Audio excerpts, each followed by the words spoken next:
Don't know what happened there. Hello. Sorry, we have no idea what happened there. I don't know if anyone's even back by this point, but yeah, I don't know what happened. I don't know if I accidentally just hit the wrong button and knocked the stream off. I don't even know if we still got our clickbait fun title anymore, which would be a shame. Yeah, this is why I don't like streaming very often, because stuff like this always happens. What was showing everyone was the complete inbox Cougar Boy collection. What's it saying on there? Saying private, or is it actually private? What on earth is going on? I do not know. Yeah, they're back. That was bizarre. This is why I don't like streaming very often, guys. When stuff like that just happens. Why? So frustrating. British internet. Yeah, I don't know what's happened Ridiculous. there. See, not when I streamed before. There was no reason for that. It was already up on here. So, no, it's still got the correct title, but it says, look, Richard, What's that? all the settings have been knocked out. Look, see? It's not monetized anymore. And have I not got my thing anymore? My thumbnail. Do you want to click that and put my thumbnail back? Yeah, I don't know how. So, sorry, guys. Can anyone see whether my thumbnail's still on this? Or is it gone? Technical difficulties. I don't know what happened or how they even cut out. No. But yeah, have I still got a thumbnail? I might as well check on a different device. Let's have a look. I wonder if there's an issue with the internet. No, there isn't now, is there? Let's have a look. No, this download speed's Why? great. They're saying this stream's not monetized either as well now. Like what? What have I done wrong? Edit. Okay, I think I can do that in here. Show more. Right. No, monetization's off. Okay, for ads are being turned on, ladies and gentlemen. Jesus Christ. Yep. That's better. Yeah, that was bizarre, wasn't it? Really bizarre. Or was that is that the old video now? That's his latest published, actually. That's I think that was the old one, isn't it? Yeah, well, it says that we're live now, obviously. But hang on. Richard, look. Stream's current bit rate. Do you know anything about that? No. For God's sake. I hate this country in this regard. It's ridiculous. Yeah, strange. It's saying that there's a bit rate. Have you ever... Budget is saying, have you ever played Ultra X Weapons for the arcade? It's based on the Ultraman franchise. Which game, sorry? Ultra X Weapons. I have not, no. Yeah, I've no idea. Sorry, I'm a bit distracted. Streamed. Like I said, it's saying past tense on here, so where's my live? Well, we're then? definitely live at the moment. I want to but see what it looks like. won't be in there, but take a look. See? Look, no, yeah, I haven't got my good thumbnail anymore. God's sake. That is so frustrating. Like, what is the point of a video without a thumbnail you want? Ah.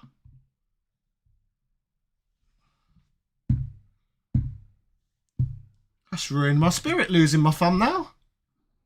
I wonder if that's something that I can fix from in here. It's bizarre though. Why is it cut out and then stole my thumbnail away?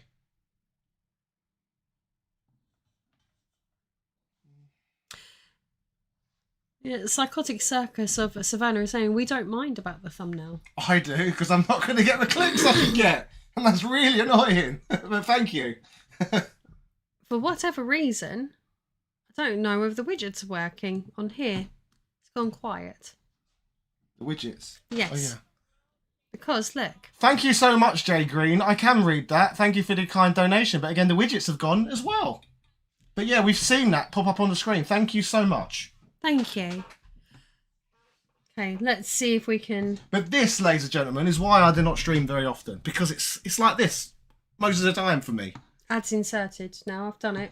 It's this thumbnail that's bothering me now. I want to get my thumbnail back. Lives.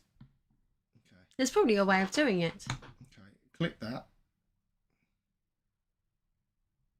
Edit. Okay, I think I found it, potentially. Yes, I have. But now I've not got access to the thumbnail. I've got to find it. I've got a crappier version here. Hang on, I can probably send it to you. No, it's fine. I've got it, I think. Just got to download it. Download. Sorry, must be very boring to watch. Budgie saying, also Top Hat, have you played the remake of the first Street Fighter 1 game on the Sega Genesis?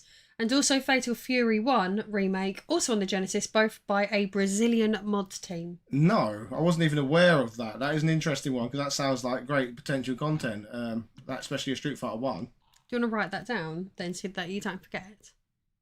Okay, I've restored the thumbnail, everyone, so I'm happy now. It's still saying about this bitrate thing. It doesn't It's matter. now saying good connection, Yeah. so I'm sure it would be absolutely It's fine. annoying, isn't it? It's so annoying. Again, let me try and show this to the audience again, because I think it cut out last time I tried to share it with them. Yeah, I'm going to move this. And here's the That's thing for about just in streaming. case. You've got to try and be high energy, but then when stuff like that happens, you lose your energy. That's what, this is the things about streaming.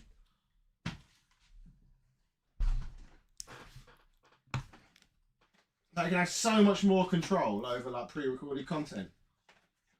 David A is saying, I never catch you live, so I'm going to take this chance. Mr. Top Hat, I really appreciate your retro Teenage Mutant Ninja Turtles videos, as well as the Streets of Rage stuff. I listen to them while driving, and they keep me awake. Thank you. That is great to hear. This is what I was trying to show you guys earlier. That is a complete collection of every Cougar Boy game, including the infamous Snake Roy, which is now at the bottom of the pile because it's got such fantastic box art. Look at that. Snake Roy. Who else has a complete Cougar Boy set here? You okay? That sounds like your asthma. This always happens when I talk a lot. Okay, do you want to sit down and we'll swap then? I'll be talking more then. Yeah, no, but yeah, we can swap. it'll stop you moving around. 100% can swap. Okay. Alright. Tag in, tag out. Yeah, that was frustrating, wasn't it? That losing the stream a moment ago. Half the viewers as well. They're coming back, back up to 70, but we did.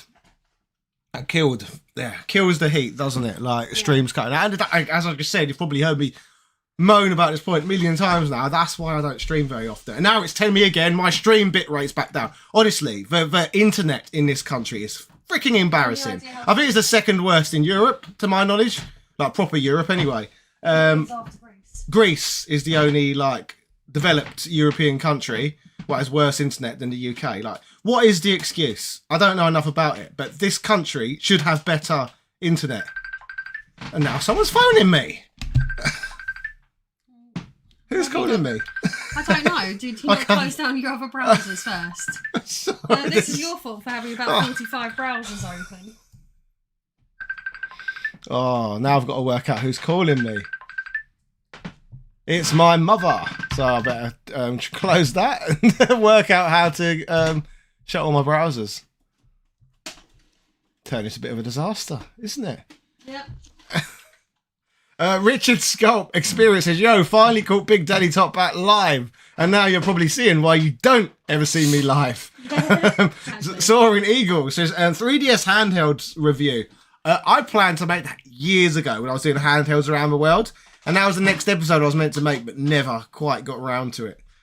Partly, actually, because I loved the 3DS so much. Sometimes you just love, well, I do anyway. I love games or devices so much that I want to get the video just right. And that's one of the reasons I never did it. Because, again, sometimes, especially back then, when I was less experienced, putting it into words, how much I enjoyed a device. And the 3DS, amazing. One of my favourite consoles or handhelds of all time. Taito games. Stack said, I wish I lived in the UK. I hate having 5 GPS symmetrical fibre. Where are you based, Static? I can see on my other monitor, like I said, my signal's just gone right down because of this stupid country. Frustrating. But again, I guess this is what I get for living in the countryside here as well. It's probably better if I was lived in London or somewhere. What's my wife for here? Lots of old Famicom games. I can't read a lot of them though because they're in Japanese. So we've got Mac Max, Kaiju Monogatari. That looks like a 4-in-1 Famiclone game. Field Combat. Got there. Can't even see what that says. Crond. Dokkan Ryu Masamune. There. Galaxian. Volgard 2. Superstar Force. And it looks like we've got some sort of a base brewer game. Do you want to put those in? We can't show off all the games. But they. Oh, Static, you're in Oklahoma. Yeah, we visited Oklahoma once. You live in Tornado Alley, I assume. Or is all of Oklahoma Tornado Alley or just parts of it? I'm not actually sure. But yeah, we went to Oklahoma when we travelled to States. Went to 25, and that was one of them. Richard Stats, it's Pepsi Max, a true man of culture. I say, yes, I am a Pepsi Max addict. I adore it. Cosmic says, what does anybody think of the wave of retro style first person shooters? Never been a genre that I've been a huge fan of. I've played them here and there, but nowhere near as much as other genres like fighting games, platformers, JRPGs. They're all more my jam. David A says, you and Lady Top Hat live streaming together, talking games with your community would probably do real well. I'd tune in. Yeah, I would love to do it more. Like I said, it's just I'd never get the consistency enough with streaming to make the streams actually good in terms of, like I said, them not crashing and stuff like that, like what happened tonight. And even, like I said, it's telling me on the other monitor that my bit rate's apparently low. Like, it's gone low. It wasn't when I started the stream, but it is now. And I look blurry for it. Do I look blurry to you guys? Let me know. I'd be really curious. What else? Says, Cypress TV is this is my kind of live stream. None of that overproduced stuff. Thanks. Exactly. I would prefer it if it was overproduced, to be honest. So well says, I upgraded my broadband from 500 megabytes to a gigabyte. Victor says, why are you getting rid of your collection? I'm not getting rid of it. My wife is removing it. She is packing it in boxes as we are redecorating this room. Clickbait. Yeah, exactly. So yeah, you got there's no lie there. She is removing the game collection, taking it out of this room so that we can lay new carpet and paint the ceiling. Because we moved into this house 2 years ago, and why we wanted to set up and get to work so quick, we didn't do the ceiling and we didn't do the carpet. So once we've done those, we'll be able to open more wider shots and stuff as we're recording, because we currently avoid filming the floor as we do not like it. Metal Slug's got legs. We have got... Yeah, that's a good game, look. Gunstar Hero, Future Heroes. Yes, that is indeed a very, very fun game for the Game Boy Advance. A sequel to Gunstar Heroes. Anyone giving that one a go? I quite like it. I also like the other one as well.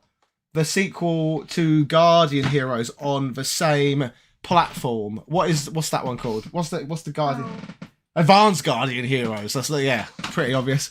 Banana says, I'm sorry you had to visit Oklahoma. As a New Mexican, they're terrible. Being New Mexico as well, we went to Roswell, which was an interesting place, to say the least. Lizeth says it's kind of going up and down like a roller coaster. I'm not surprised whatsoever. The Richard Slappy says, no, we're clear from what we can see. That is brilliant to hear. Says, come on, bro, you knew what you were doing a thumbnail. Of course I did, MacTubeX. I am a pro. Akuma Productions, great name, says, would you do a Ninja Gaiden 2 Black remake and Ninja Gaiden 4 video if Ninja Gaiden 4 ever comes out? Potentially. That's not a series I have dove into a great deal. I think years ago I made a Shinobi video, but it didn't get much traction, so I didn't really progress much past that. There's another cool one. Who's played this one before? Final Fight 1 for the Game Boy Advance. So that's one. It is literally the original Final Fight game with some new bits put in. For example, I think they've got the Street Fighter Alpha sprite, so you can play as Prison Cody in it, for example, which is nice. Wasn't Gunstar Heroes Treasure's first game? Rocky, I am not sure what their first game was. That is a very good question. We could use Google, or I couldn't use Google. It's more interesting to speculate sometimes. Simon Wells said I had Guardian Heroes for the Sega Saturn a long time ago. Fortunately, I do indeed have Guardian Heroes up on that shelf. I've got quite a nice little Saturn collection. Not many games, but a lot of the good ones. In terms of ones I still want, which I've not got my grubby little hands on yet, is... what's it called? What's the fireman one called? I forgot. It slips my tongue. What's the fireman game called? Chloe? Do you remember? Burning Rangers. That's it. I haven't got Burning Rangers yet. Second Opinion says, what is your favourite PS2 game that's weird and unique? Weird and unique PS2 game. Dark Cloud? That's the game I had in my head, but can you really consider Dark Cloud weird? It is a bit different to a lot of other PS2 games, but yeah, I'm a fan of Dark Cloud. Let me look behind me and see what I can spot. Call of Duty. Dark Cloud is the one that springs to mind. If there was something slightly like a little bit more obtuse, other than go for I'm going to play that system.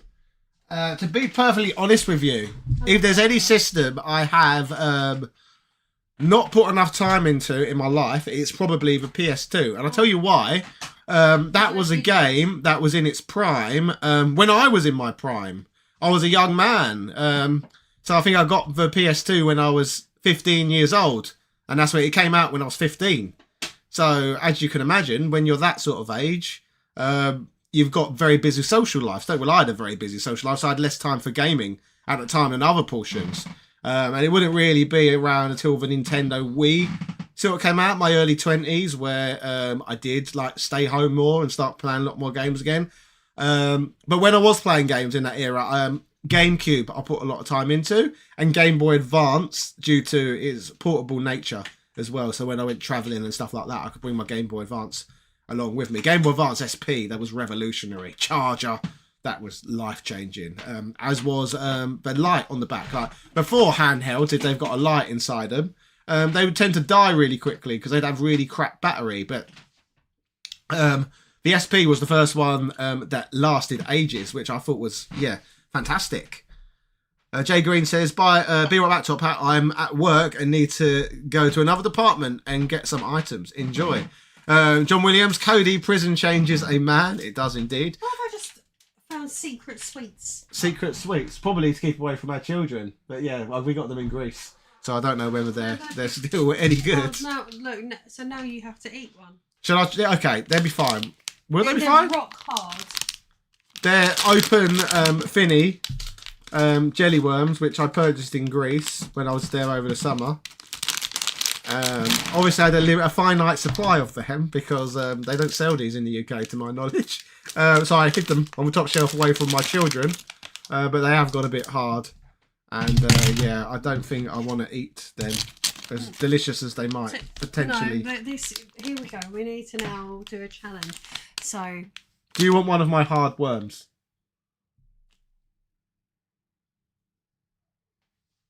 No. Okay, that's the end of that then. What have we got? GameCube was same gen as PS2. Yes, it was, and that's why I ended up put that with limited time. GameCube was the one I put the most time into.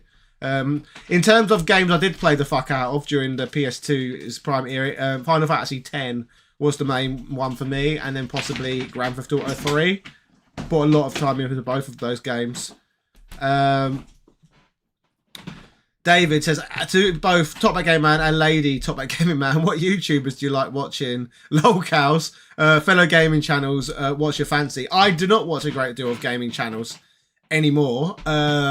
Because it's kind of like, if you're a plumber, you don't really want to go home and watch plumbing, would be a good way of describing it. Joseph Ryan, thank you kindly for donating $5.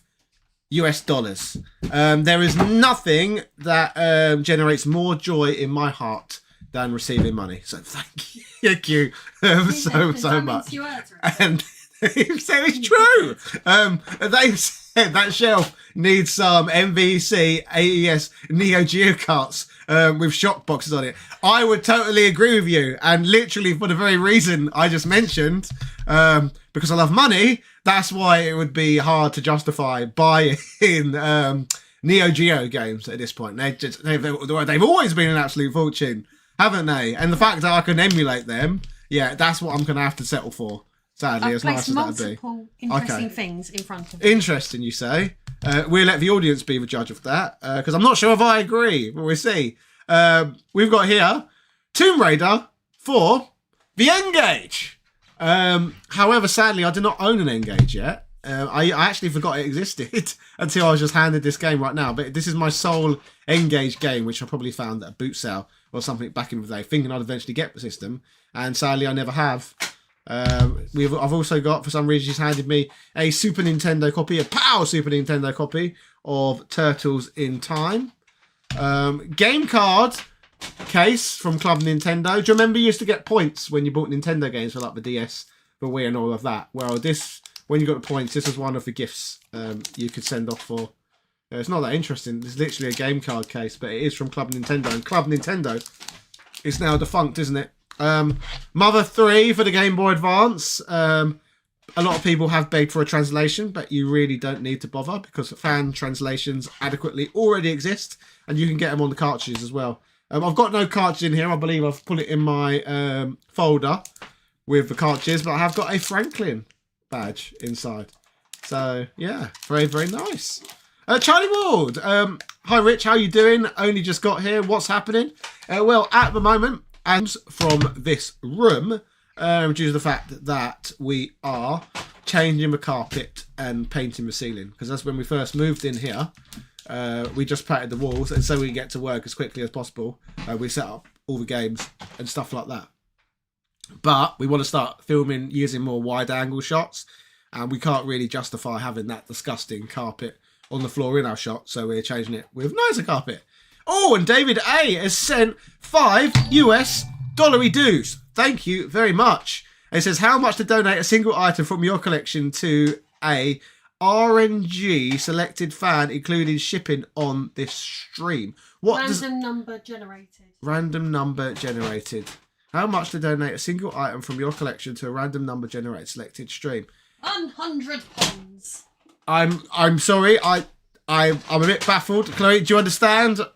Yes, he's saying basically how much would it cost to randomly generate a person to pick, like basically doing like almost like a raffle or something. I don't know. The problem is, I'm not even sure. As nice as that would be, David, I don't think it's actually legal. Is it? I don't think. Is it legal? Some misunderstanding.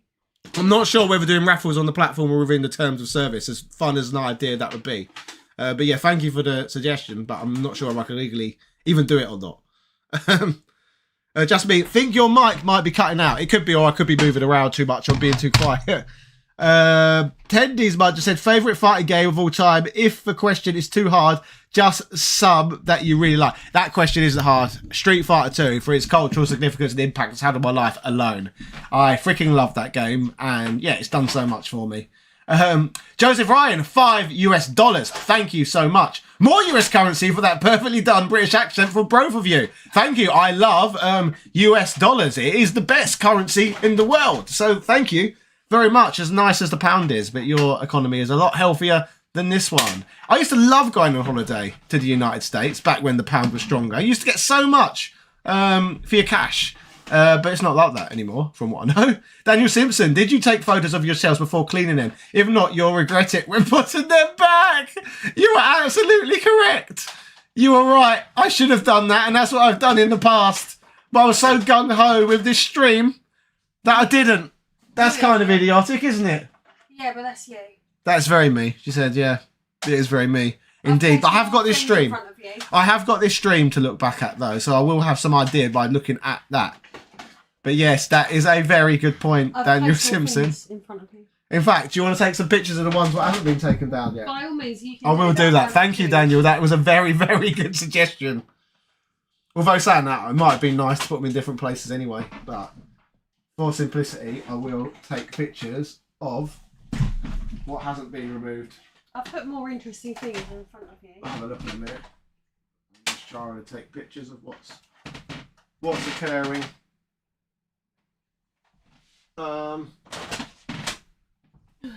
Get a wider shot. Okay. Thank you, Daniel. That was an excellent suggestion. Robert says, is your collection a conversation starter when guests come over?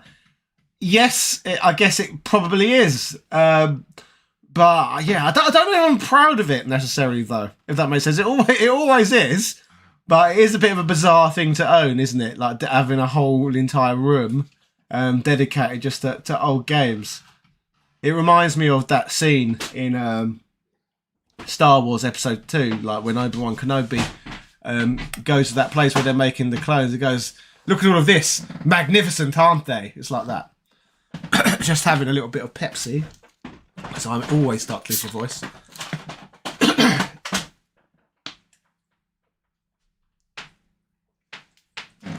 I have been talking all day long. Because away from YouTube, at the moment, which I've been for quite a few years actually, I'm also a qualified teacher, and sometimes I take substitute teacher bookings. And today I was teaching all day, and then I came home and did a massive voiceover of a 40-minute long script. And now I'm doing a stream as well, so my voice is very raspy. So I apologise if I'm coughing at all. Are you going to look at And my voice is... Okay, yeah. So here, with these more games, she just grabbed random ones, or ones that she likes. We've got Parodius there for the Super Nintendo. I do not believe this exists in the US. Only Europe and Japan got it. No, I could be wrong. Actually, that could be the NES version. Or is that the Saturn version? You have to let me know, guys. A Japanese version of Ganbare Goemon. I absolutely adore this series. I should probably do a retrospective series on it on my channel. And Ganbare Goemon 2. Only Japan got this, and it is amazing.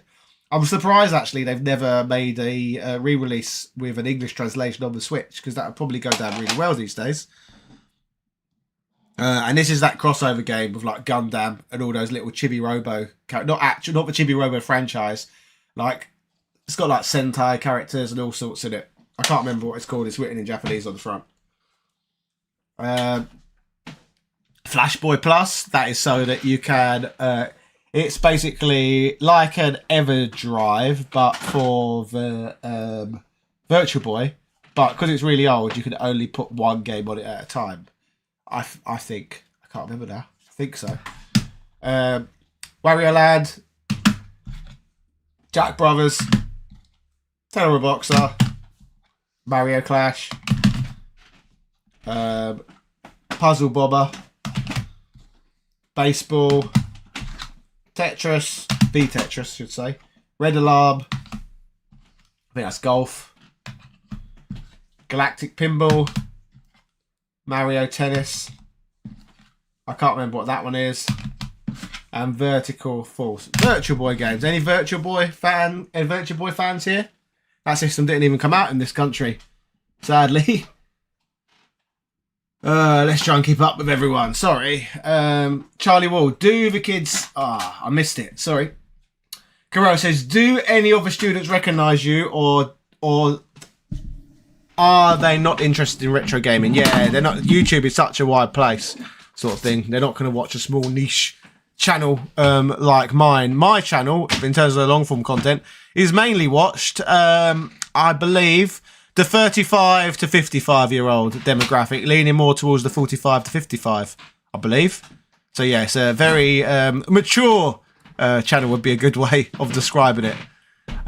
Suit Life of Dia Brando. Figures are pricey. David says, what was your worst teaching experience? Bad kids, bad principals, conflict with art teachers, expired coffees in the break room. Oh gosh, there's lots, isn't there? It's like any career, I guess. I guess the worst thing about it is, if not, substitute teaching is great, but if you're doing it full time, in the UK, is the amount what's demanded from you is ridiculous in comparison to the wages. Like, a lot of the time you're in there from like maybe 7:30 in the morning, often till 6 o'clock at night, 5 days a week. And then people think teachers have a lot of like time off and holidays, but you're marking on weekends, you're planning during the holidays. It really isn't as attractive as it seems on the surface in terms of time off, at least. So yeah, there's a lot of pressure, a lot of responsibility, especially around Ofsted times and periods like that. Like inspections, that'd be for anyone who's not UK based. Project Cross Zone. Really should play through that properly. I never actually have. Ah, this is one I adore.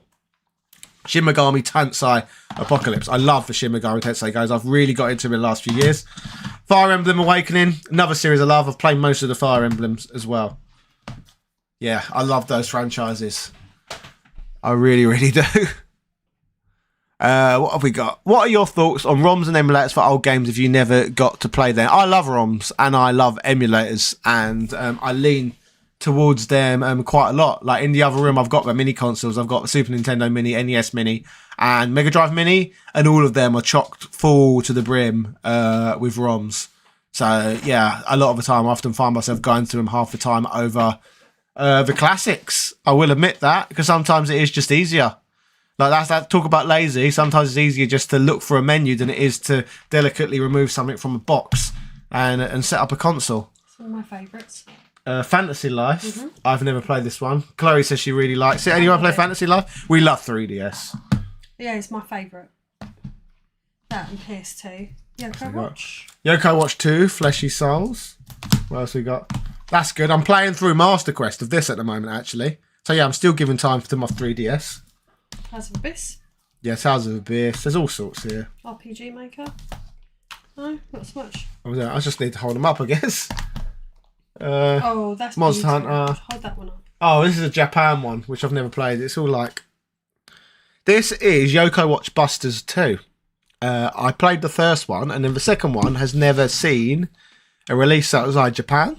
I actually really, really want to play this, but I've not got a Japanese 3DS, and sadly it was the last Nintendo console that was region locked. So I've got no way of actually playing it at the moment, but I'd really like to, because I love all the Yoko Watch games. Yeah, any other fans of Yoko Watch? Because again, it's never really taken off much in the West.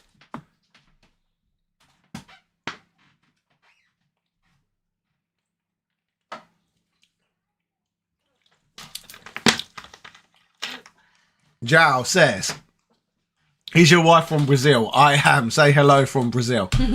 She is not. I just like Brazil stuff. Just likes Brazilian stuff. I made loads of Brazil-themed retro gaming content on her channel, Lady Decade. So there's loads of videos on old Brazilian gaming history, because it is a very interesting little niche. Hey Pikmin, that's a bizarre one. Some of these are stuff. Yoko Watch 2, Bony Spirits. What else we got? Oh, Devil Survivor 2, Shin Megami Tensei. Like I said, I do love these games. Chibi Robo, Kid Icarus, another Fire Emblem. You gotta love Fire Emblem. Oh, this one, Yoko Watch 3. This is a very, very good game. But again, this series never really picked up much steam, especially in Europe. And from what I know, this one's already worth quite a small fortune.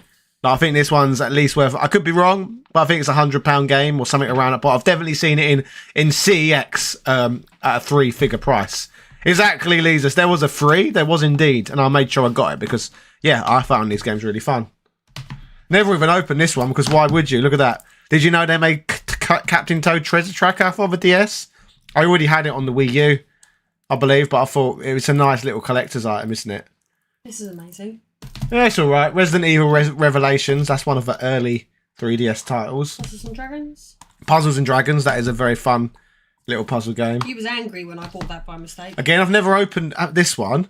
Majora's Mask 3D. Stilled. Wow. I wonder if that will end up worth something potentially. And the reason why I've not is because we've got the special edition 3DS that comes with it pre-installed. So that's why that's ended up staying sealed. Rhodia Sky Soldier. This is a terrible... Yuji Naka game, isn't it? And again, it's still sealed for that reason, because I've got no faith in it being any good. Is Rhodia? Maybe I'm wrong, actually. I could be wrong. Is this a Yuji Naka? I think it is. Then. We've got that twice. Yes, I'll tell you why. She's right. We've got Bony Spirit twice, and this one's sealed. And the reason why is because Yoko Watch 2 came out whilst we was travelling in America. So I bought a US copy to play on my US 3DS because it was region locked, which really frustrated. So I've always buy the games whilst I was travelling there. I needed to buy a US one. And I got this in England when it was discounted, like years later. Like I think this literally only cost me like £2 or £3 from Argos when they was trying to get rid of all their DS stock. Again, I think this one might be for the same reason, Sega 3D collection. Oh, interesting, actually. Power Drift, Sonic the Hedgehog, Puyo Puyo. I might have to open this. Fantasy Zone 2, Alter Beast, Fantasy Zone 2, Galaxy Force 2, Thunderblade, and Maze Walker, all in 3D. Oh. Soul Hackers. Shin Megami Tensei, Devil Summoner, Soul Hackers. This was a Japan-only Sega Saturn game originally, and they re-released it on the 3DS, and it still does, to be fair, feel like a Sega Saturn game. It feels very dated when I played that. Wildside said you need to tell her who's boss. I'm the boss. You're going to regret saying this, mate. Don't take the fucking piss, or I'll embarrass you. Sleeping Twin Game. It says Rodeo on the 3DS was decent. The Wii version was great. That was missing a 2DS. I wanted to find that for our sons, and I couldn't find it anywhere. Where was it? It was behind Typing Adventure. That's why it's good to get these down every now and again as well. I found something that had gone. I told you to shut up. That had gone missing. Second Opinion Games. Any chance for collaborations? Yes, there's always room for collaborations. Zero World Craft said I might visit the odd Confederate colony in Brazil. So what games are you playing for yourself these days? Robin the Red Fox, I am. I've literally just finished playing through Metaphor, and she is playing through Metaphor right now, and I have moved on to Ocarina of Time Master Quest, because I've never played through the Master Quest. I played through the base Ocarina of Time good dozen times, like one of my favourite games ever, and I thought, I'm going to actually sit down and play through Master Quest. Reason is, I wanted something fairly quick.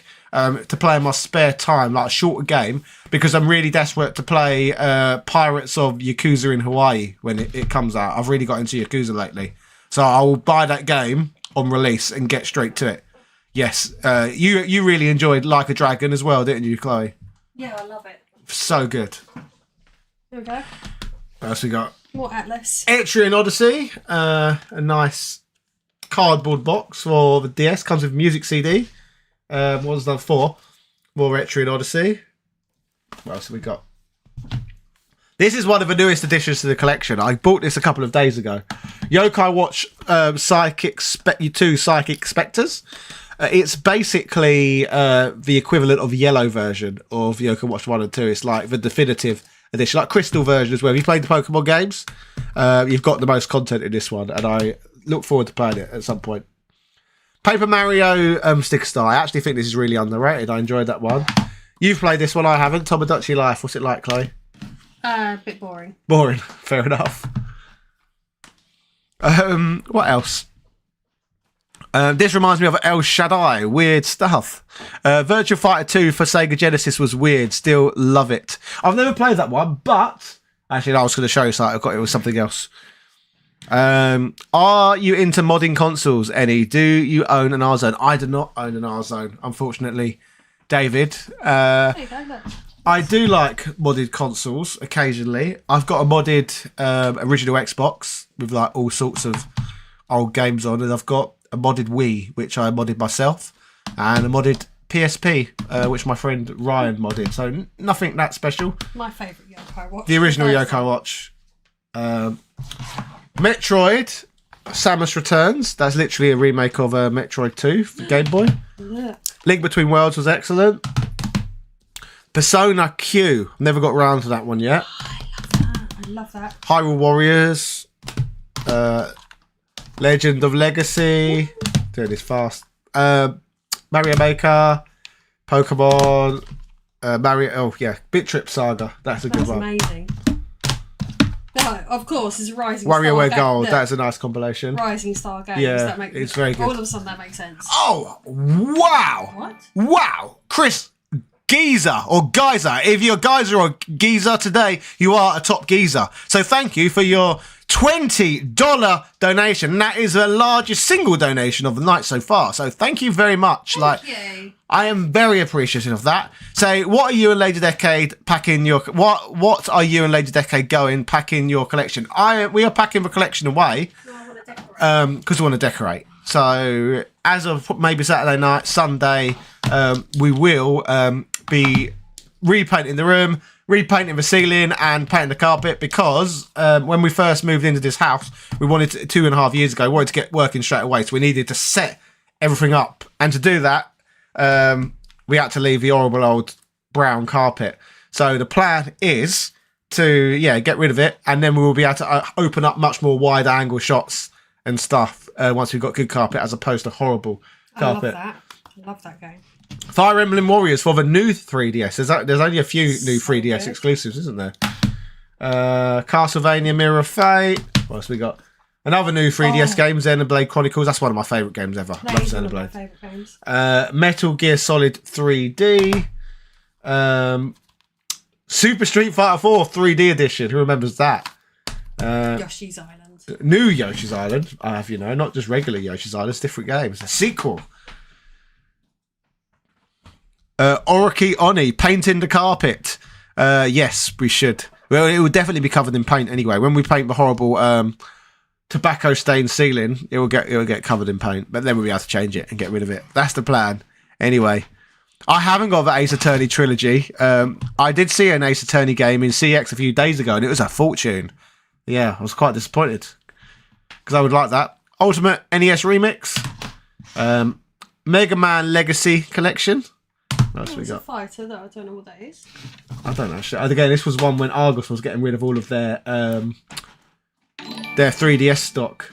BX Little Battlers Experience. Oh, I've got a subscriber. Lovely. Aww. The Guardian 34 has subscribed to the channel. Andrew Sutterfield. Oh, wow, you're married. Yes, we are indeed, and have been for... Many years. Over 10 years. Okay, birthright. Blasters. More Fire Emblem. What's that? Blasters. Yoko watched Blasters. So the other game I showed you earlier, that was the Japanese only sequel, which I haven't played yet. Oh, this was one of my favourite games ever, the original version of the Nintendo 64. I used to be able to get a really high score on that. Final Fantasy Explorers, Shovel Knight, that's another game I adore. I advise that to everyone. Mario Golf. Mario. Bravely Default, another cool JRPG. Pokemon Y. Oh my god, Chris Geyser or Geezer has given another $20. Thank you so much. That is $40 in total. You are a top geezer. He says they're starting his own YouTube channel. Do you and Lady Decade want to collaborate? We can certainly help you out. What I need to do is I'm not sure whose Discord this is. Might be mine. We've got one of the Discords here. If I send you a link, that is definitely the best way to chat directly with either of us about YouTube, the channel-y business. But yeah, we love sharing our knowledge with regards to YouTube. We love YouTube, otherwise we wouldn't do it. It is a hyper focus of ours. How do I send invites? Here you go. Anyone can use this, by the way. I think this is an invite to my server. Is this my one? Yeah, so go down, edit link. So yeah, anyone who wants to join my Discord, actually, where you can DM me directly or talk to my other Discord users, this is a good way. Generate new link. Copy. Hidden use copy button. Am I doing this right? Do I just do copy? Yeah, just press copy. The $20 man, Ted DiBiase. Thank you very much. Oh, I've got to sign into chat. Is that? I will send you this link, Chris, and anyone else who wants it as well. 1 minute. Yeah, get to Discord, people, everyone. Did you set it to unlimited? Everyone has a price, and my price is $20.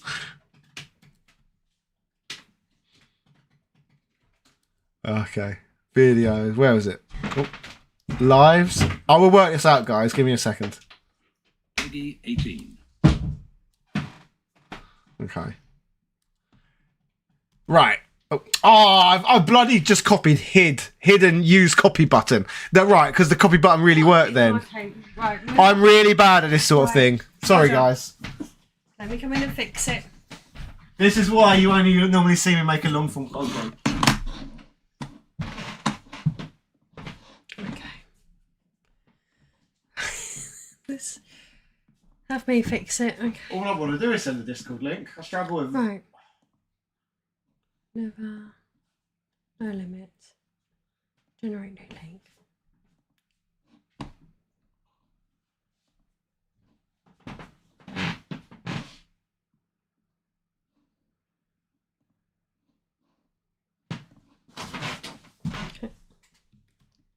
With regards to the next lot of stuff you're boxing up, I'd go for the more fragile stuff.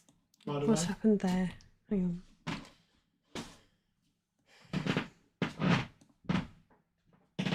So what's happened here then? Why is That's what I'm that saying. doing I'm that? struggling. All I want to do is send a Discord link. That should be the Invite easiest thing in the me. world. Normally can. But it's Wait a saying second. it's Are you in hidden. the correct bit? Introduce yourself. I invite people. That's how I always do it. And it's coming up like that. See? It's bizarre, isn't it? This is why I shouldn't do anything live, ladies and gentlemen. Yeah, It's very- something as simple as sending a Discord link. and I yeah, can't do it. really strange. That, you crazy geezer. Another 10 US dollars. That's $50 dues. That's nearly as much as a PlayStation 5 brand new release. So thank you Wait kindly. a second. Doesn't geezer mean old man in America? It doesn't in the UK. That's the important thing. It just means you're a top diamond geezer. Top G. Yeah, you are now the top G of the stream. You can be the bottom. No, whatever. Where's the link? Why can't we It's do this not link? working. This is ridiculous, though. Right. Like utterly ridiculous. Hang on. It could be that you're logged in as me and you're trying to send it to yours, maybe. Let's try sending an invite to mine. What? So we're going to send all my audience to your Discord? It's saying the same thing. This is really, really weird. I I've don't never know. ever seen Your this computer's before. playing up really Ever. bad today. Not letting me send Discord links. Weird.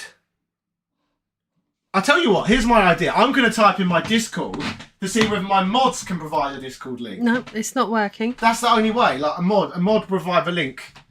Or you go on your I'll just do phone. it- yeah, I'll do it fine. Can you get a link to my Discord? Okay, you sit down. Sorry for the technical hiccups, everyone.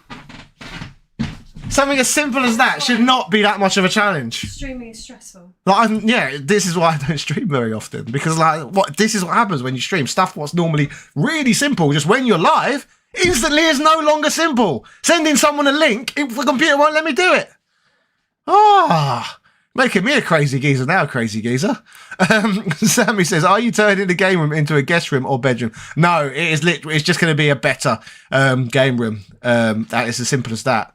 We're changing the carpet so we can have more wider angle shots.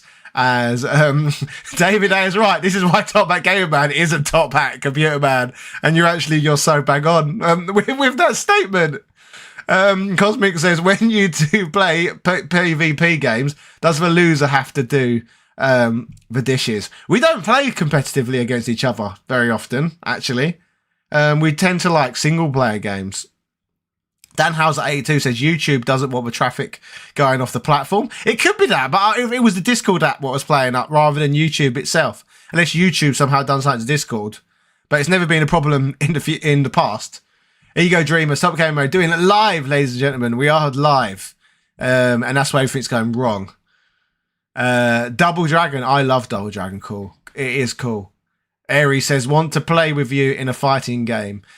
We can at some point, but I'll warn you in advance. I am dreadful.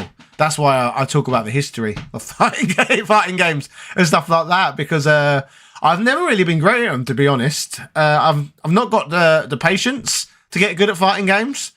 In terms of being good at games, I'm good at stuff like platformers. I'm quite good at platformers.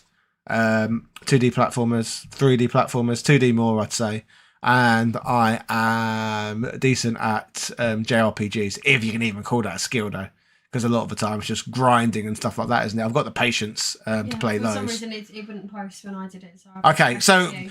my wife has just posted as me. So there you go, Mr. Geezer. You can get into the Discord there.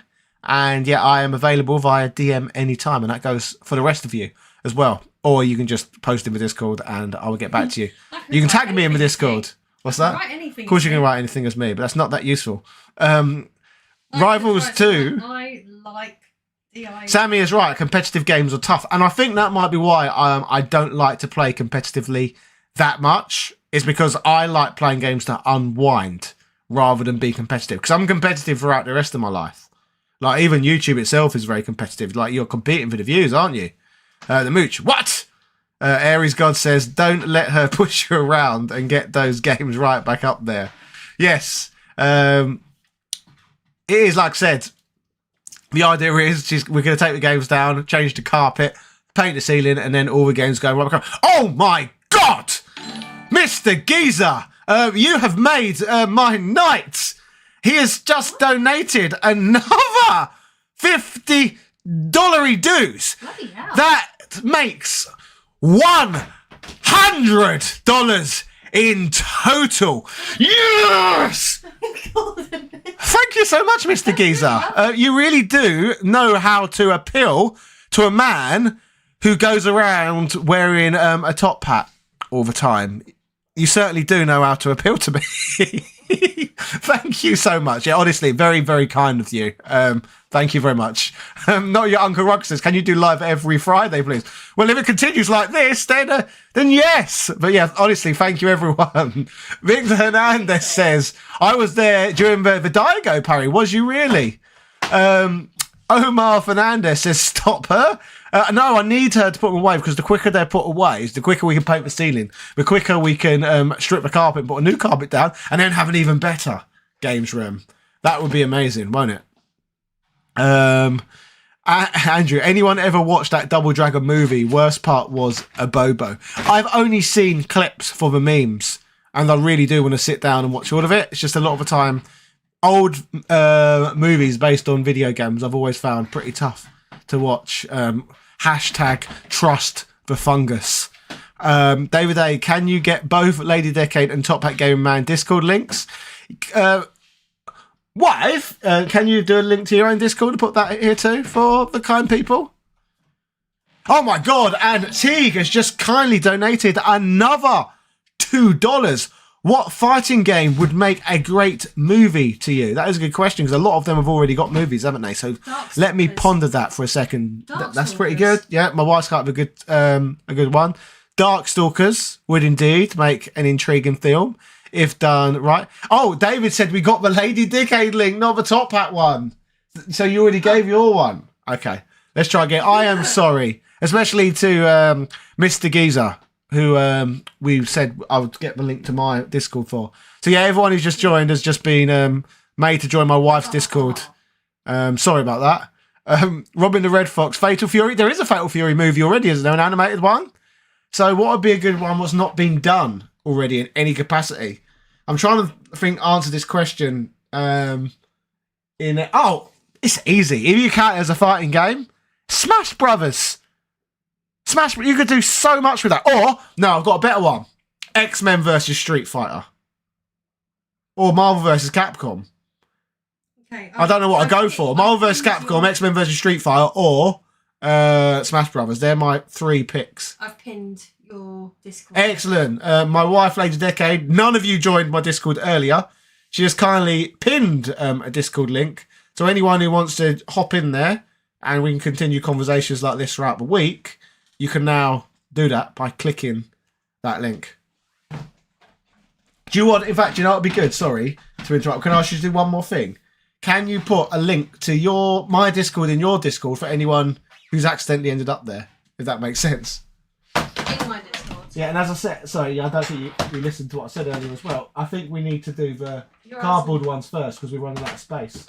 And the cardboard ones need the most protection. You never said that to me, not even once. I said it to you like, I've got camera ready. Oh, Chris Geezer, you must be a very wealthy man. A very wealthy man indeed. Another $20. You and Lady Decade are added to my Discord. Thank you both. We will try our best to help you out in whatever way we can with regards to starting out on YouTube. It's a very interesting thing to talk about. And we are strategizing every day, trying to come up with new ways to grow on the platform. Ian S, Fire Sal, Robin the Red Fox, Fatal Fury 2 can now be played on the Switch's Super Nintendo Virtual Console. That's a good one, Uncle Ruckus. Killer Instinct live action or animated. I was a big fan of Killer Instinct back in the day. Really, really big fan. Yeah, I think most people were, to be fair. Like, I always find it weird how everyone was like, oh, we want Banjo in Smash. We want Banjo in Smash. Why? That's weird. Like, surely a lot more of us, and Vassal suggests this to be true, more of us owned Killer Instinct, and Killer Instinct was a fighting game. So why was there so much more of a vocal movement to get Banjo in Smash over any of the Killer Instinct characters? Does anyone else not find that really strange? Like, Killer Instinct was way bigger than Banjo. Is it just the young people thing, people who can't remember how good Killer Instinct was? It's weird, isn't it? Chris Geese has definitely earned the full on live Top of Game Man promo cut now. Yeah, potentially. Oh, and Sir Chi87 has kindly donated $2. Every little helps. Thank you so much. Says, can we get a Dragon Ball Z Budokai review? Potentially. I've done Dragon Ball Fighters on the channel before, and I've done... Did I do GT? I think I did GT for the original PlayStation back in the day as well. So yeah, potentially, because Sparking Zero... I need to do a Sparking Zero video, actually. That's really hot, isn't it? I've never done a Sparking... yeah, it is so hot right now, and I've never done a Sparking Zero video. Even she's made a Sparking Zero video, and I haven't.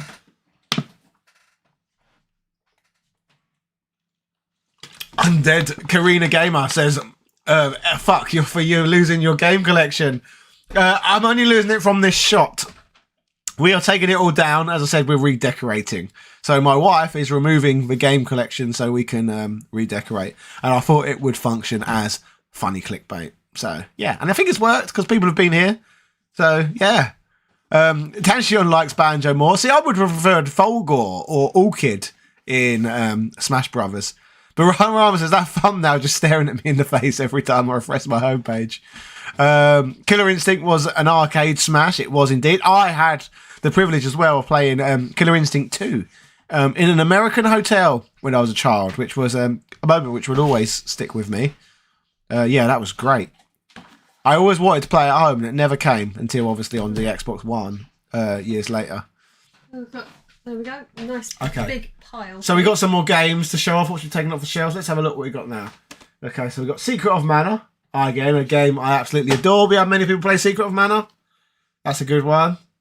The original, well, it's not the original, but it's Super Nintendo Bomberman. This was the game that introduced Bomberman to my life. Battletoads in Battle Maniacs.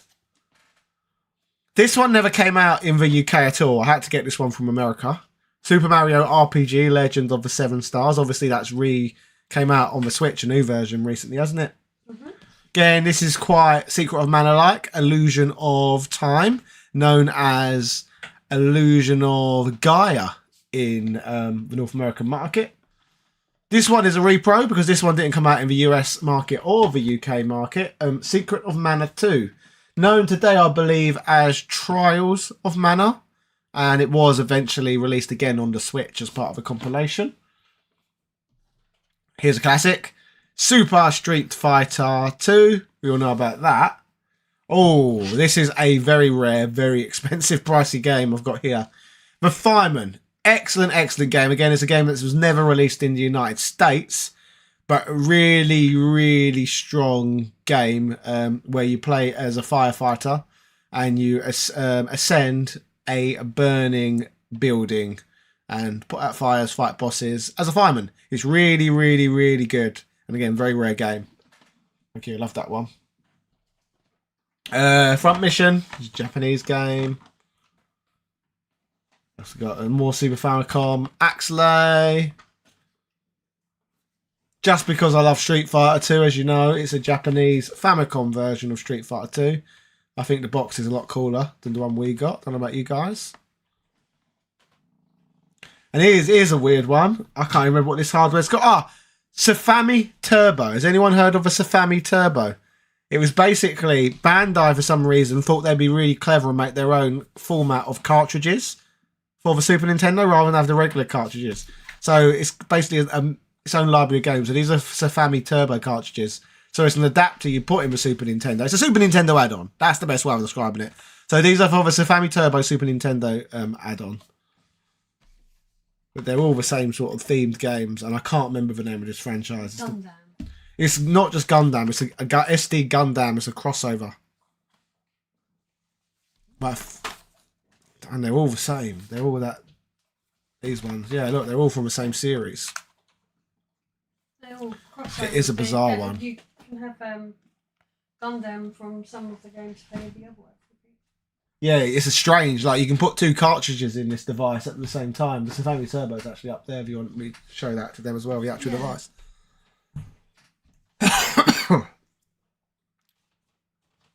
So here is the Safami Turbo. I've never seen. She's made a video on this on her channel. Ages ago. Yeah, a long time ago. Probably do a remake actually, because it was ages ago, like I said. So we definitely do a better one now. Well, she's just back there taking all your games away, man. That's messed up. She's a Trojan horse making us think she's cool dressing. So here's what the Safami Turbo looks like. It's an add-on for the Super Nintendo.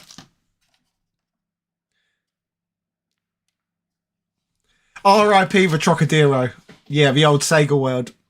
Does anyone know what's happening to that? It's actually really funny. Just because it sounds like the sort of thing Elon Musk would complain about and get really angry about on Twitter. They're turning Sega World, the building that used to be Sega World in the UK, is in the process of being converted into a 3-story UK's largest mosque. Did you know that one? Yes, Uncle Ruckus knows about that. Blank says, why make their own cartridges? I think it was because they just didn't want to pay the licensing fees. Here's the cartridges, as you said, they're completely different, the Super Nintendo cartridges. But in a weird gimmick, you could put 2 in at once. Is there 2 in here? There's 1 in here. But yeah, 2 could go in at once. It is bizarre.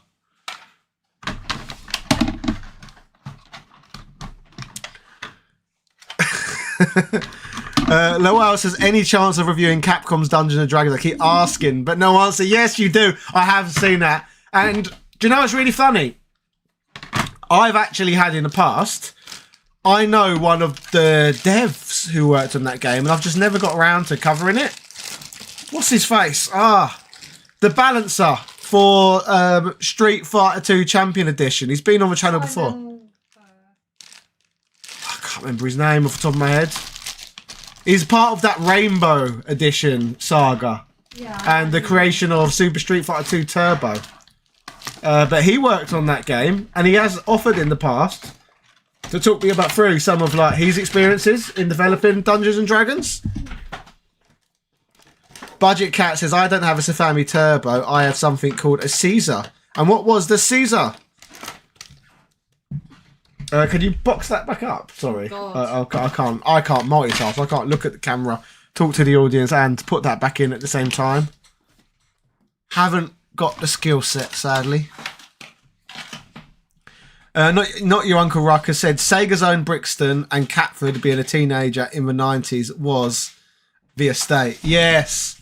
I lived in, I think I've had this conversation with you actually in the comment section there. It's like an Alpha Wave reminder. I grew up in Lewisham and lived in an area called Hither and after that I lived in Brockley, and then I moved to Essex when I was 16, and now I am based in Norfolk. So I've lived in 3 counties, but yeah, London is where I'm from, southeast. Nintendo's answer to just like the Sonic, and I guess it kind of is, isn't it? Have I still got signal? That one just went. That screen just died. Am I still alive? I think I'm still alive, but for some reason the YouTube one just disappeared. You could close it. Cayman Rider says, in that house, she's just reorganising. Yes!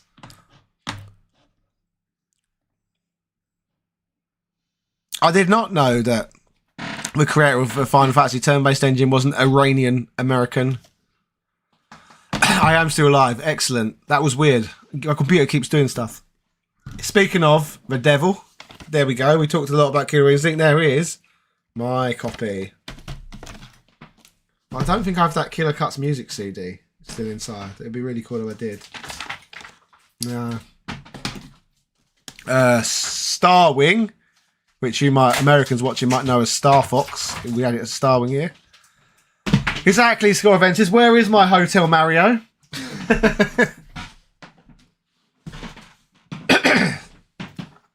I am sorry about my voice. My top hat is downstairs. I thought I'd be a bit more laid back today.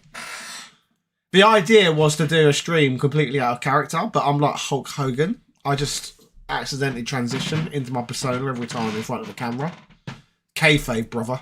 It's really difficult. Please. Vampire Kiss, which is Dracula X in the US. Donkey Kong Country 2, an old favourite. Mario is Missing. And Mario's Time Machine. Who remembers that? Those games were like childhood ruiners, weren't they? Like, honestly, getting Mario's Missing, which I asked for stupidly, was the worst birthday of my life. I think, Chloe, Yeah. can you swap for a bit with me? I want to go downstairs in a minute. No, it's my voice. Do you want me to go make a cup of tea? I just want to have a drink quickly. It'd be nice if you could entertain the audience. Yeah, it's hard though, I'm isn't it? in the middle of something. Oh, okay. Don't stop me when I'm doing a task. I hate it.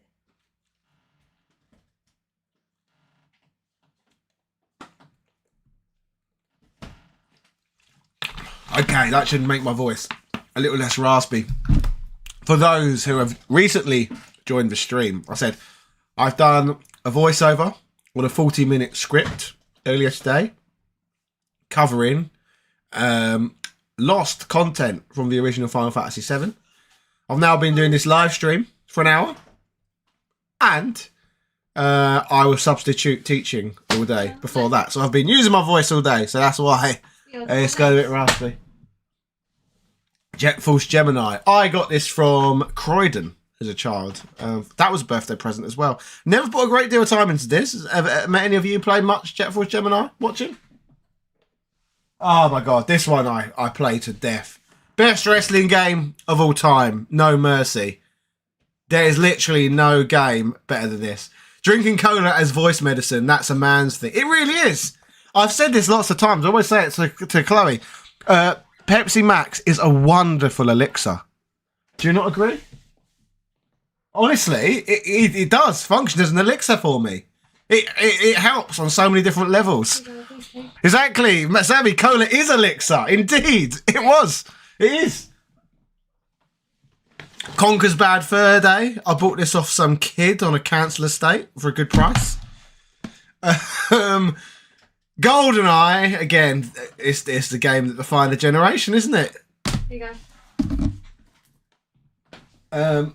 Another one, WrestleMania 2000, the precursor to No Mercy. Always preferred No Mercy, but it's still fun. Chris Gee said, I tried sending direct message to you, Lady Deck, but no success. That's bizarre. We will talk it. Might be closed from ages ago. We will talk it through, Chris. As long as you're in the Discord, yeah, talk to people in the Discord, and we'll be able to work it out from there. I promise. Mellow Rebel says Jet Force Gemini multi-pack was top tier, right next to Perfect Dark. Is Score Events is still there? Yeah, Score Events is a Discord mod. He's my mod. Mine. I think it's my mod as well. John Williams.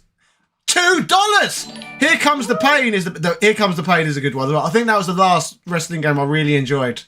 Here Comes the Pain. Yeah, that was the end for me. That was my end game with wrestling games.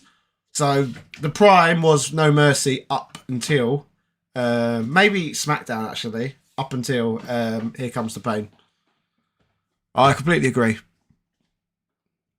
Rumble Roses. Yes, that is a good one. Not your Uncle Rocco, Mr. Top Hat. Do you know why there was not a Super Mario Kart 2 on the Super Nintendo? I do not, actually. I know there's plans for a Virtual Boy one at some point. I don't know if it has anything to do with that, but that never came to fruition. John Williams is indeed the composer of Star Wars and a donator to this stream. Hopefully it is the same person. Really love your work in Jurassic Park as well, by the way. That's good. Good. Write the theme tune, sing the theme tune.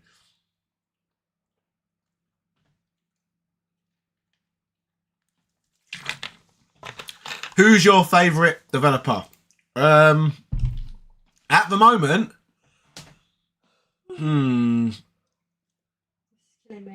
I don't know. Developer? I'm going to kind of cheat with your question, and I'm going to say favourite publisher. Because there's one publisher I've been playing games a lot from lately and loving. And that publisher is Sega. Like, I feel like Sega are almost having a renaissance in terms of the quality of the games they've put out lately. Like, I've loved all the recent Like a Dragon games. And they own Atlas as well, don't they? So I've loved the Atlas output, like Metaphor. So, like, two of the greatest JRPGs last year. Like a Dragon Infinite Wealth. And Metaphor, both Sega games. Like, that's crazy. Like on the Mega Drive, you couldn't really even get JRPGs, and now like, they're one of the top JRPG makers. So yeah, I like Atlas at the moment. Yeah, I guess you got to say Nintendo, really, haven't you? Like, they're the most consistent in terms of like developing lots of great games. Nature Red. Coke is superior to Pepsi. Thank you, Kylie, for your $20 donation. Thank you so much. I love money, as I've said to people in the stream lots and lots of times before. So thank you so much. There is no way of getting closer to my heart than through the dollar. So thank you very much. And with regards to your thing, I used to be an absolute Coke addict. I was a Coke fiend. I lived for Coke. So I completely agree with you in some regards, but in other ways I don't. Coke used to be great in the UK, but I believe when they introduced the sugar tax, there's a really high tax on sugar in this country now.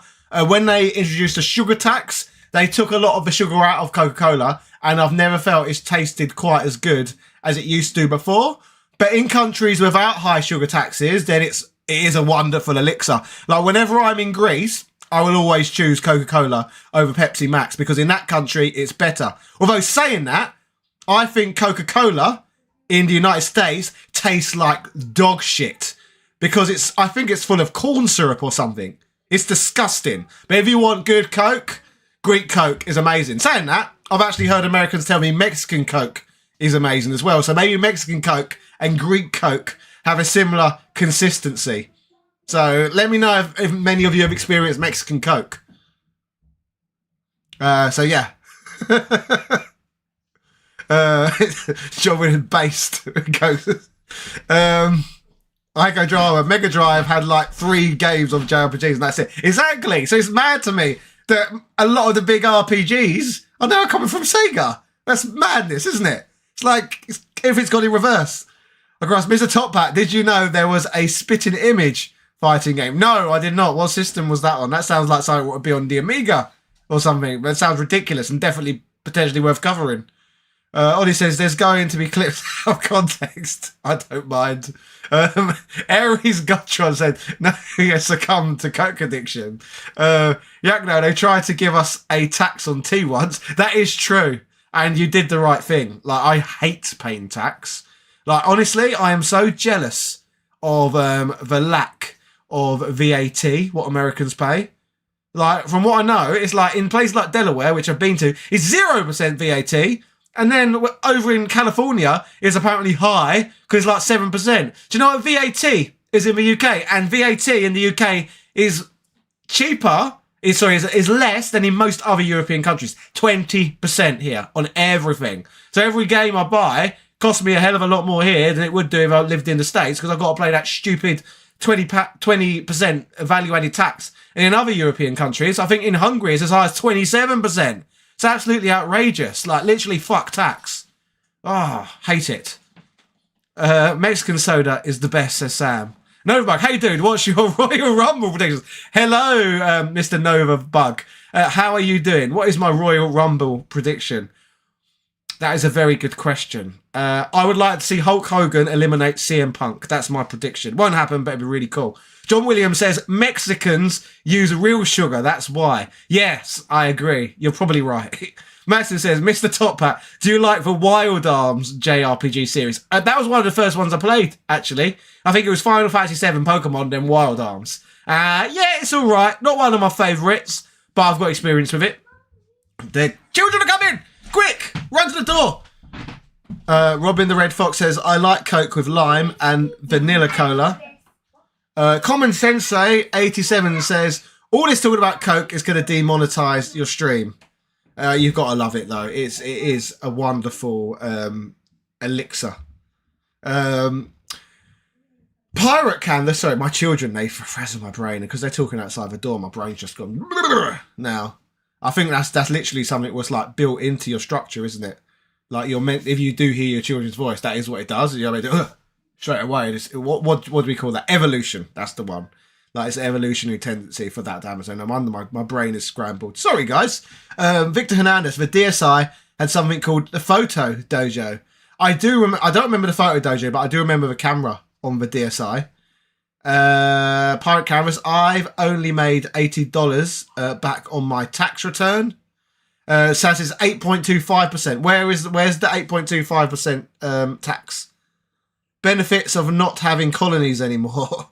John Williams, isn't Brazil has the most tax? I think it depends on what. David says, did you just get your ear flicked for the photo bomb? Yes, I did.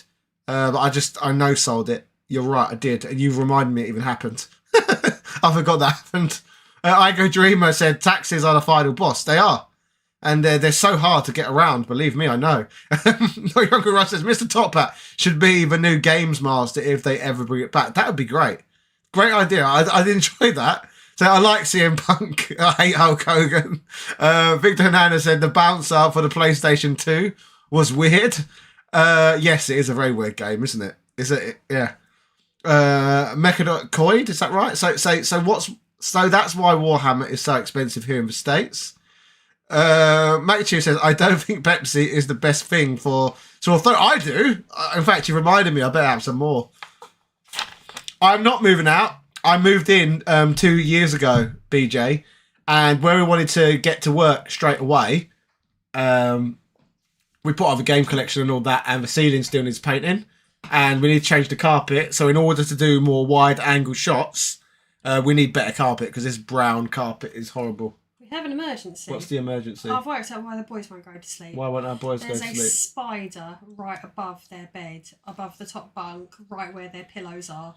So okay, this is man duty now, disposing of spiders. So I need you to take the stream over a minute and I'll do that. I don't care. I have no fears of our 8-legged friends. They're not our 8-legged friends. Does anyone remember the film 8-Legged Freaks? Because one of those is currently in my children's bedroom. So I'm starting to get tired now. I don't function well at night at all. I don't function at night. Stop saying that. Just because you're not in the room doesn't mean I won't do something to you. So, it's like... So yes, okay. Let's. Sam is saying creepy crawly spiders. Yes, very much so. Not your Uncle Ruckus is saying no. Maximilian Dude is the USA version of Mr. Top Hat. I like his channel. Leezus is saying dad's duty time. Yeah, because I can stand there and I can observe said spider, but I cannot do anything about it. And yeah, it's also up where I'm not prepared. He's happy to go and climb on the children's bed and get up into that corner, but no, not me. No.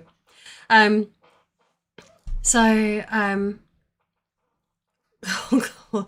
Digital Necromancer is saying, why thinking she is cool or what? Cringe. Okay. I am cool. What do you want? No Bug is saying, talking about spiders, I'm decorating my hallway and found a false widow behind the shoe rack. Oh God, I hope we got rid of that quickly, Chris. That is not nice. Oh, give him a wedgie. I will, maybe, when he comes back. Victor Hernandez is saying, Ryu from Street Fighter hates spiders too. Does he? I've not actually ever come across that. That's quite interesting. True Ultima Gold is saying, even if the spider is the size of my hand, I usually let it roam as long as it doesn't bother me. Well, you see, the thing is, it's the top bunk. So if they're laying down, it's like that far away from their faces. So I can completely understand why at 10:30 at night they're refusing to go to sleep. So that's fair enough. You can't even be cross about that. Budget is saying, Lazy Decade also write down that Brazil mod team ported Real Belt Fatal Fury Special to Genesis. Yes, hang on, I will write that down. Bear with me. Where's my messenger gone? Okay. Now I've got to see that. Write down that Brazil mod team halted real bout of Fatal Fury. Halted real bout Fatal Fury. Hang on. Special to Genesis. What am I missing? Hang on. I've got someone taking the mickey out of me, saying that I think I'm cool. And that I'm cringe. It's true. It's true that I think I'm cool. Oh, David just subscribed. Right. Okay, we'll do so. I need to get them to go to sleep. Okay. So what's going on now? You want to carry on with this in the morning? I don't know about that. It's so much bigger than what? Yes. I'll stream for a bit, but yeah, we will continue this tomorrow. I guess you've made a good start, so well done. Thank you. Yeah, good. Yeah, great start. Yeah, so I think that's the removal Oh, hang on. Moisturiser. finished for now. So how are we all doing? The Australian is back. Do I sound Australian, mate? Why did she remove your collection? Because when we first moved into this house 2.5 years ago, this was the first room we wanted to set up so that we get straight to work and making content. And now we've decorated a lot of the other rooms. We want to change the horrible carpet, what was already in this house, and we want to paint the ceiling, which is a horrible tobacco yellow still. So the plan is to do that. And once we've got new carpet, it will open us up for like more wide angle shots as well, because we've purposely been avoiding shooting the floor because it looks shit. So I'll show you the horrible shit brown carpet if you like. Where is it? See, look at that. It's a horrible colour, isn't it? Like, yeah, you can tell an old lady used to live here. And again, it's just old and stained and it's crap. So yeah, that's the goal, to get rid of this carpet.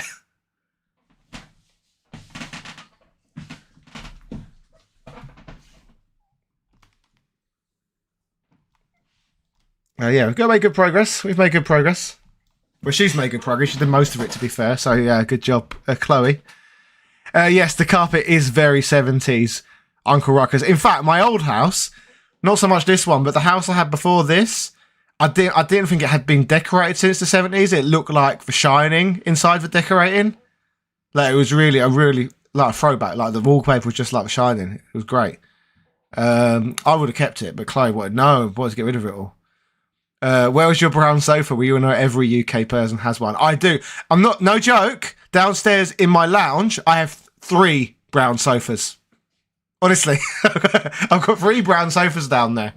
Maybe a future stream, we could do a house tour or something. I'll do one on the phone instead, so I can walk around. Novabug, you're building a ring, ain't you? I've actually got a ring. Actually, I have got. I do it in a wrestling ring already.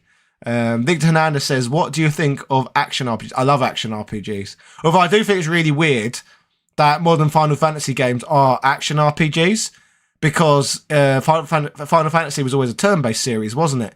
And I remember Secret of Mana came out back in the day, and that was originally apparently planned to be a Final Fantasy game. And because this isn't turn-based, we can't call it Final Fantasy, we have to call it Mana. And then all of Square's action RPGs were the Mana series, and then Final Fantasy was turn-based. So doesn't that technically mean they should have just called Final Fantasy 15, like, I don't know, something of Mana instead? Wouldn't that have just made so much more sense? And then people wouldn't be like, oh, this isn't Final Fantasy. Well, no, it's a Mana game. So that's really weird how they basically changed the name of their Mana games to Final Fantasy games. Anyone else find that odd? That peculiar decision? Maybe it's just because Final Fantasy's got a lot more brand recognition, but really they're Mana games, aren't they? Not Final Fantasy. But I do love action RPGs. What is it going to cost you to replace the carpet? That is a good question, David. God knows. I tend to go for cheap carpet because my children will ruin it anyway. And I think in a room this size, £250 maybe. I don't know, £200 if I'm lucky. because you have to get underlay as well. Because this old lady, when I've decorated the other rooms in this house, didn't have any underlay. Didn't even have those carpet grips. The carpets are glued to the floor, so I need to buy carpet grips as well. So I need to buy carpet grips, need to buy underlay, and I need to get the carpet itself. What sports you into? I was a big football fan when I was younger. I used to have a Millwall season ticket when I lived in London. Blank. But as the sports got more gentrified over the years and more expensive, I don't go to football matches. Like, I think it's ridiculous that working man sport, football, it was always a working class sport. Like, why the fuck does it now cost a fortune to buy tickets to watch a working class sport? It's not working class. It's been hijacked by the super rich. So I'm getting a bit political now. But that's why I don't like watching football anymore. I don't like all the money involved. That was the working man sport, and it's been hijacked by the wealthy. Little football clubs run by fucking Saudis, Russians, all like evil oligarchs from around the world. That shouldn't be football. It's a joke.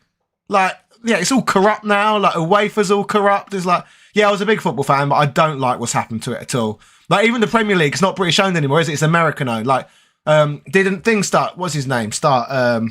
The Premier League. It used to just be the Division 1, but when the Premier League started, it was started by Rupert Murdoch, wasn't it? Rupert Murdoch started the Premier League. Manchester United's owned by big Americans. Fulham Football Club's owned by the Khan family, who own AEW Wrestling. Yeah, I just really hate what they've done with these sports, and the commercialization is disgusting. Very American, in fact, I'd say. So yeah, all these things happening to things in this country, a lot of it is American injections into my culture. So, well, what can you do? Yeah, I used to love football for what it was. I don't like modern football because, like I said, what they've done with it. Robin the Red Fox says American football players need all that money for the concussions. Yeah, rugby's nowhere near as obviously I'm talking about what you call soccer. But yeah, rugby's not being commercialised to the extent of what they've done with football at all. Yeah, there we go. Although apparently the term soccer is actually British. It's short for association. I think association something. What was it? Social. Yeah, it is. It's something to do with association something. Badger American influence. I think Square Enix became more worried about making their Final Fantasy games so expensive, so they dumbed it down, mainstreamed it. That's what it's theory. That's true. That's what happens to everything. Everything gets like dumbed down and made more mainstream. I'll be honest, I do it myself even sometimes. Like, my channel's very different now to what it was when I first started. I'm going to call you British Charlie Day. Get the sound bites. They want mass appeal, so they don't back turn-based. It's true. Oh, John Williams, $5 US. It's our revenge. We wanted to ruin you, not just be independent from you. It is madness. Like, everything, what people think is British is mostly American-owned now. Like, we've got this huge pharmacy chain over here called Boots Pharmacy. It's quintessentially British, and it's been around all my life. I think it started in the 50s or something like that. And every high street had a Boots Pharmacy. And it's always done pretty well. But they've been in trouble, and the branches have been shutting down recently. Like, this town here has lost its Boots because it's been purchased by Walgreens, and they've been fucking it completely up. Again, Asda supermarket, another supermarket chain, it got bought by Walmart. So yeah, so much British stuff just gets bought by American companies. They're literally taking this country over. To be fair, I'll be willing to surrender at this point. I wouldn't mind if this country became the 51st state, just because I prefer America's freedom of speech over freedom of expression in this country. And on top of that as well, I prefer the American tax system as well. So yeah, I'd be quite happy for this country to be fully integrated in. It's the half and half I don't like. I thought Boots went bust. No, Boots is still going. Yanks own Boots now? Yes, they do. They own nearly everything. They own the Premier League. What's Tencent doesn't own everything yet? Yeah, that's true. The Chinese buy a lot of stuff as well, don't they? As there is back in British hands, you're correct. Thanks to Connor from Assassin's Creed 3, they got more freedom. Final Fantasy lost me after 10-2. Yeah, 10-2 was very disappointing. Mr. Top Pack, do you watch Wrestling Bios channel? Yes, I do. I am a fan of that. I definitely used to watch it more than I do now. But yeah, I've seen it a lot in the past. I like Wrestling Bios. No, Canada is supposed to be the 52nd state. Yeah, that's what they've been saying, haven't they? He's after Greenland as well, isn't he? And the Panama Canal. That's what we see on the news anyway. Did you play Yu-Gi-Oh back then? I didn't, but Chloe, my wife, she has played a lot of Yu-Gi-Oh. I thought your wife was your sister. You're married to your sister. No, she's not my sister. What, do we look like siblings to you? Where is Lady Decade? She is so what's the way of describing her? She burns out quick. She's gone to bed. She gets tired very, very easily. Basically, we've come to the realization lately, partially for our son, that we've both got ADHD, and we didn't realize we have ADHD. And I've got the hyperactivity with it, and so basically I can just go on forever. I do not run out of energy. Like I said, I went to work teaching today. I wrote a script before work this morning at 6 a.m, and then after I talked for the day, I then did a 40-minute voiceover, and then after my 40-minute voiceover, I've then doing this live stream, and I'm not tired. But she's the complete opposite of me. So you've got like hyperactive ADHD, and then you've got it without the hyperactivity. And she's not got the hyperactivity. She's more of like the burnout kind. And I don't burn out, ever. Can't have both ADHD. ADHD is fine, especially for my wife. It's the Coke. You say that. Coke or Pepsi is, if you look it up, it can be seen as a alternative to ADHD medication, which is the reason I believe now I've been addicted to it my whole life. Because it functions as a relaxant for me. I drink it, and rather than getting hyped up, a lot of other people would, it actually does the opposite. It balances me out. Like, I instantly feel more relaxed every time I have a sip. I know addiction's not a good thing, but it's true. It makes me feel very, very good. And that's just not me saying it. I asked ChatGPT. Ask it, is Coca-Cola or Pepsi good for ADHD? And it will say something along the line. Yeah, it relaxes.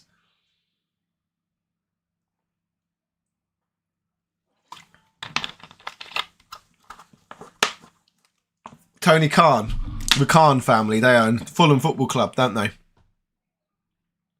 And obviously AEW Wrestling. And one of the American teams, I can't remember what. British Pepsi is better than American Pepsi. I can't remember what American Pepsi tastes like. I can't remember. I know Greek Pepsi's horrible. I always go for Coca-Cola over there instead. Their Coca-Cola is amazing. Is your wrestling career making you move out of the country? Is your wrestling career making you move out of the country? I may move out of the country at some point, but it would not be nothing to do with wrestling. Like, we've been contemplating for a while, and I've explored over there quite extensively. And my brother lives there. Portugal. So we keep thinking about moving to Portugal, mainly for the weather. Because, as you know, British weather isn't any good. Portuguese weather is lovely. So we keep thinking about moving to Portugal to live somewhere hot and sunny. Favourite King of Fighters game?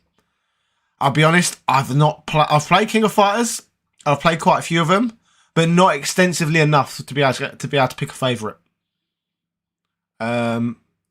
Cosmic says, so what subjects do you teach? Why not give a class a talk on retro gaming if they get an 8-bit tape game up and running with watching YouTube videos they pass? I have taught lessons on retro gaming in the past. Yeah, I have. And primary, that's my subject, primary school. And yeah, there are ways of tying retro gaming into the British curriculum. New Name Auto says, what do you think about Sega redoing the classics? It's a good idea, but I need to see it in execution. Common Sense says, you guys have plans moving out of the UK because of political stuff. No, nothing to do with politics whatsoever, literally weather. Weather and... Yeah, weather, really. Weather and cost of living. It is very expensive to live here, especially if you're a YouTuber as well, because obviously whatever I earn on YouTube is going to be the same anywhere else. So if like in Portugal, for example, my money as a YouTuber would go a lot further than it in Portugal than it would in the UK. So there's that, and there's the weather. So that's two great reasons to potentially move there one day. Wrestling is popular in America. It is indeed. Remember the Snoop Dogg stage in Tekken Tag 2? Do you like Street Fighter 5 or 6 more? 6. I thought 5 was ridiculous, a lot of it. She's stealing the games. Yeah, as we've said throughout the stream, we are just redecorating. I thought it was a funny clickbait title. Your videos like learning. Thank you, Juan. I don't know if I'm saying your name right. Dujuan? Blank. Where to move then? Lisa says, today's class we're going to learn history by travelling through time. I've lost that. To find Mario. My God. That would be funny making them play that. The history of Super Mario Brothers. This will be on the test. I think what I did years ago, I did a lesson on the ZX Spectrum, an old British microcomputer. And the reason was, it was linked into the curriculum. Part of it was you have to learn about British inventors. So the inventor I decided to spotlight was Sir Clive Sinclair. So that was a way I brought Spectrum into the classroom, was doing a lesson on Sir Clive Sinclair and his contributions. And that system, I believe, had 22,000 games for it. And in the 1980s in this country, it was a lot more popular than the NES. Gotta run, have fun, guys and girls. See you later, Chris Geezer, and be sure to be in touch in the Discord. If I see your name in there, I will drop you a DM. Thank you so much for donating and supporting the channel. Really, really thankful. Not your Uncle Ruckus. Do the tax YouTube over here. I saw on the news yesterday that they're going to start taxing people who sell on eBay and other platforms. It's called side hustle tax. Yes, I've always been taxed on YouTube. It's the same as being self-employed doing anything else, basically. All the same rules and regulations apply to it. So yeah, it's taxed, unfortunately. A lot of tax, well, as much tax as anyone else pays is self-employed. The only thing is, I like a lot of tradesmen, like builders and plumbers and electricians, they can pocket some of it, can't they? Because they can take cash in hand work. You can't take cash in hand being a YouTuber, so you have to pay your full tax. There's literally no way around it. Lisa says, I taught myself to self-code on the Specky. So you grew up with that one then? Black says, what was your major in college? Interesting question. I studied, when I was in university, as we call it in this country. My first degree was in business management. And then I went back a decade later and I got what is called a PGCE. So a postgraduate certificate in education, specialising in primary. And if you've got a specialism in primary, you can teach anything. So, what I mean by that is I can apply for jobs as a teacher anywhere. I can do primary school, I can do secondary school, I can do early years, and I can do university lecturing. Provided I can demonstrate in the interviews that I've got a good enough subject knowledge to be able to do it, then I'm legally allowed to do it with a qualification, which is nice. And it's a really cool qualification to have alongside doing YouTube professionally, because this country, because it doesn't pay great in those areas, has a permanent shortage of educators. So whenever like revenue takes a dip, I can just dip straight into the education system and pick up extra work there. Or even it can get really boring working from home all the time. So sometimes you just want to change of scenery, so I can do stuff that way then too. So yeah, there's a lot of benefits to it. Matthew says, why do you think that microcomputers were so popular in Britain? There's a few reasons why they were. Firstly, stuff like the ZX Spectrum and Amstrad CPC were dirt cheap, as in they were made purposely to be very affordable. And secondly, there was a lot of government programs as well that encouraged it. Like, I think, was it Acorn had a contract with the schools, and that's why you ended up with BBC Micros in every school. So there was a lot going on. And again, a lot of them were British invented as well, which probably helped. Like the Spectrum came from Cambridge, Sir Clive Sinclair. Are you a kaiju fan? I can't remember what kaiju means. I know the word, but I can't remember what it means. Kaiju. Totally Tubular Jonathan, how does one collab with you? I've had a couple of people ask this. I've got a link to my Discord. Speak to me over there. You can drop me a DM if you would like. Or, just chat in Discord. That's the best way we could talk about something like that. Matt Tubex, one thing I hate about the UK and European game cases are they have that where the Ratings logo is in the bottom. Does that annoy you? I don't think so, because if that's always been there, then no. I don't know. I've never even noticed until we've just pointed it out. I didn't know that was different. Because what does annoy me, though? What does annoy me? I don't like... I think for example, I think the Sega Saturn cases are kind of ridiculous. Like, they're these horrible cardboard things. They're these cardboard plastic things. Like, I love Sega Saturn games, but I think the cases are ridiculous. No receipt in there.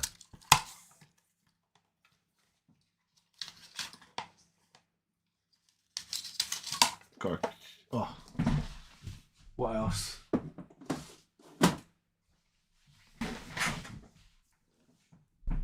Also, I prefer the SNES's, Super Nintendo's American cartridges because they've got the label on top. We haven't got those. There's no label on top of them. It'd be a lot more convenient if they did. You've only got that problem with the Nintendo 64 ones, I believe. People dressed in costumes and fighting amongst high models and cities. Tokusatsu. Ah! Yes! I knew I recognised where it's at Kaiju. Yes! Godzilla stuff. I was a huge, mega fan of Power Rangers when I was a child. It was my hyper-focus. I lived and breathed it. And I did see some of the Godzilla stuff around the same time as well. And I really enjoyed it. But I've not seen a great deal more of it than what I saw as a child. So like the Power Ranger stuff I've been doing recently has been based on nostalgia rather than stuff I've currently watched. Like I remember watching when I was a kid, they were at the film with Godzilla and Mothra. I remember finding that very entertaining. Matthew Dudeville says, thanks for all the quality videos since you started. Wherever you end up, I'll keep watching. Thank you so much, Matthew. That's very nice of you to say.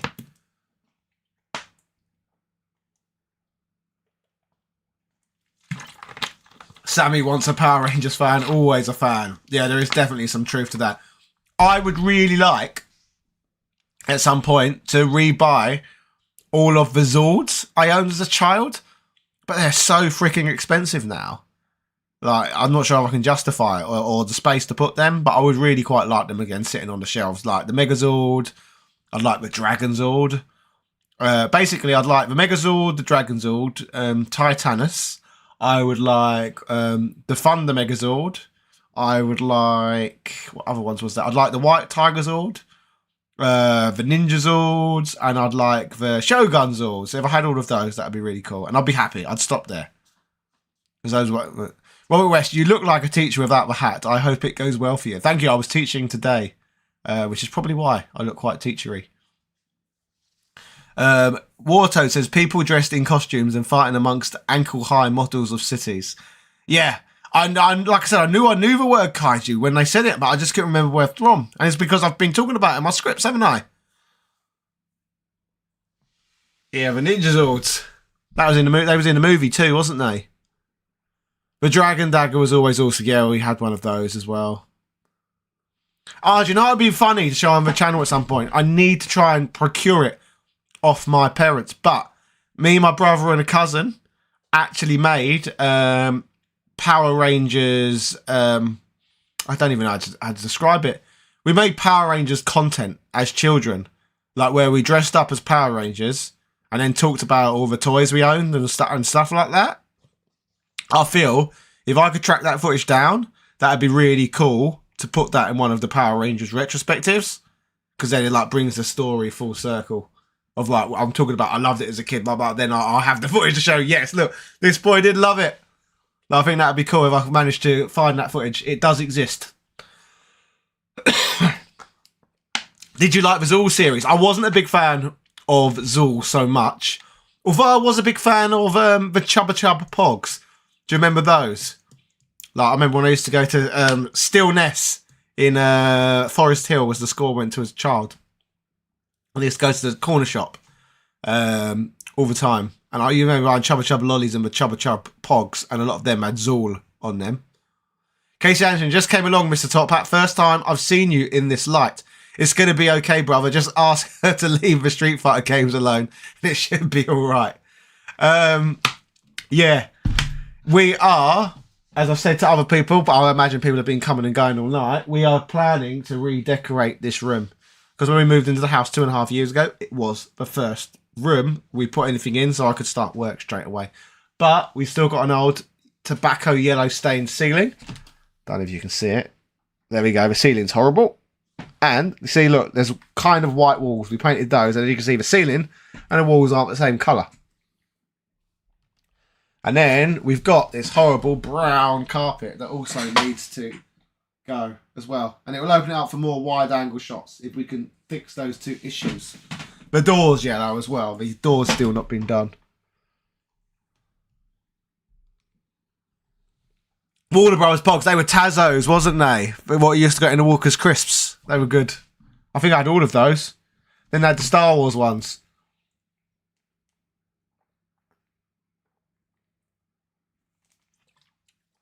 Yeah, I had lots of Forest Hill Boys. I had lots of friends who went there after they left primary school. I, on the other hand, went to school over in New Cross. And I was the only boy from my school, well, the only child at all from that school who went over there. But it was a good school. It was better than most of the other schools in the area, so it was kind of worth it. Yeah, the mashed carrot-coloured carpet, that is a good way of describing it. Or I would refer to it as poo brown. PS1 box. Is that what's that up there? Yes. Yeah, I remember that. That was a cool console, wasn't it? And over here, let's change angle actually for some variation. Yeah, now you can see the Sega stuff for a change, rather than the Nintendo stuff. And there's a lot of crap up there.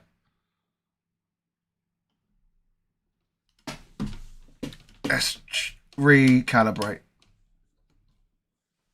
If I can. Can't even click that. Is that? No, it's not very good.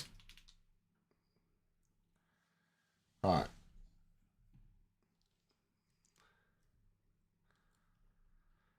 Just changing my screen. There you go. And I'll move my lighting.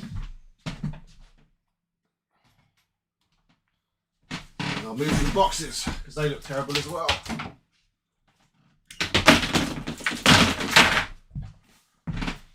And that doesn't look great. Oh. So, yeah. That's better. Yeah, so that's where I keep my Sega stuff. You can't see all of it, but you can see some of it. Well, £250 for a carpet is way much. It is, isn't it? €250. Carpet is expensive in this country. I think that's about how much it would cost. I'm not 100%. I'm going to go for whatever's cheapest. What were the metal ones where the Keeney was a big plastic hand? Yes! I remember those. I can't remember what they were called though. Yes, I like those. They didn't really ever take off. I got mine. So if you used to collect the Beano, they came as like freebies with issues of the Beano. And I remember they were cheaper to get. This is like weird nostalgic memories now. They came through with the Beano, and if you bought the Beano and got them, it would be cheaper than just to buy them on their own. So I ended up buying all the Beanos in the shop so I could just grab all of those. Which is ridiculous, isn't it, really? What am I doing wrong? Why can't I align myself? What am I doing? I'm doing something. That's weird. I can't be in the middle. That's better. Not much content on YouTube on the PS1 edutainment games. So what's your personal favourite gaming machine and gaming series? I'm a big fan of the 3DS, and I've just started playing it again. I think the 3DS is very underrated. I've had, but Switch is good as well, though, isn't it? That's a really hard question because they all bring their own unique things. The Super Nintendo is my nostalgia console. The 3DS is my you can't ever call it underrated.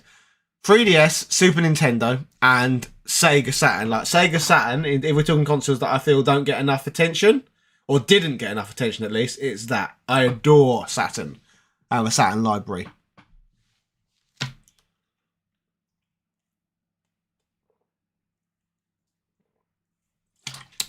Oh, Haberdasher Ash, Sean Wright Phillips, you said get to go there. No, I didn't go to Haberdasher Ash. That was one of the 2 schools I applied for. I went to Addy and Stanhope. It wasn't a grammar school when I went there, but it was a grammar school in the past, and it had a really strong reputation. No, I applied for 3. I applied for Addy and Stanhope. We're talking London schools now. Yeah, Haberdasher asks, Addy and Stanhope and John Roan, which I believe is towards Blackheath Way, and I got an Addy and Stanhope. I wonder if that pink PSP is the 2000 type that he has. What's the 2000 type? What does that mean? I found that at a boot sale years ago. Get retro arcade carpet. That would be pretty cool.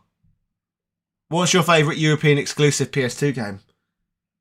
I couldn't even tell you what games are European exclusive. I could tell you a few, but I can't tell you any what are actually good. I know Mr. Bean, Little Britain, but they're not good. Vic says, I remember having many Bionicle sets. I remember those as well. I didn't have any, but I was aware of them. New Name says, do you have a best friend that comes over and asks to play each game? Because I have moved away to Norfolk, no, unfortunately. But when I lived in Clacton-on-Sea, where I was for 20 years, I had friends who used to come over all the time. In fact, there was people I used to stream with all the time. I remember Luke Street used to come on the channel a lot. Still in Clacton, unfortunately. But yeah, he used to come over and play games all the time. Coop Dog, Derek says, why is she taking it? She's not, as I said to others, we're redecorating, so it all needs to be packed away so we can change the carpet. Mr. Top Hat, did you sneakily read the Viz comics? I did not. I was aware of the Viz comics though, but I didn't read them. Like I said, why didn't UK video game developing never pick up? I don't know what you mean by that. It was what do you mean didn't pick up? It was massive. That's a crazy thing to say. Like half the Nintendo 64 library are British games. You've got GoldenEye, Banjo-Kazooie, Conker's Bad Fur Day, and then most of the PlayStation's big titles were British as well. Tomb Raider, Croc, F-Zero, Grand Theft Auto.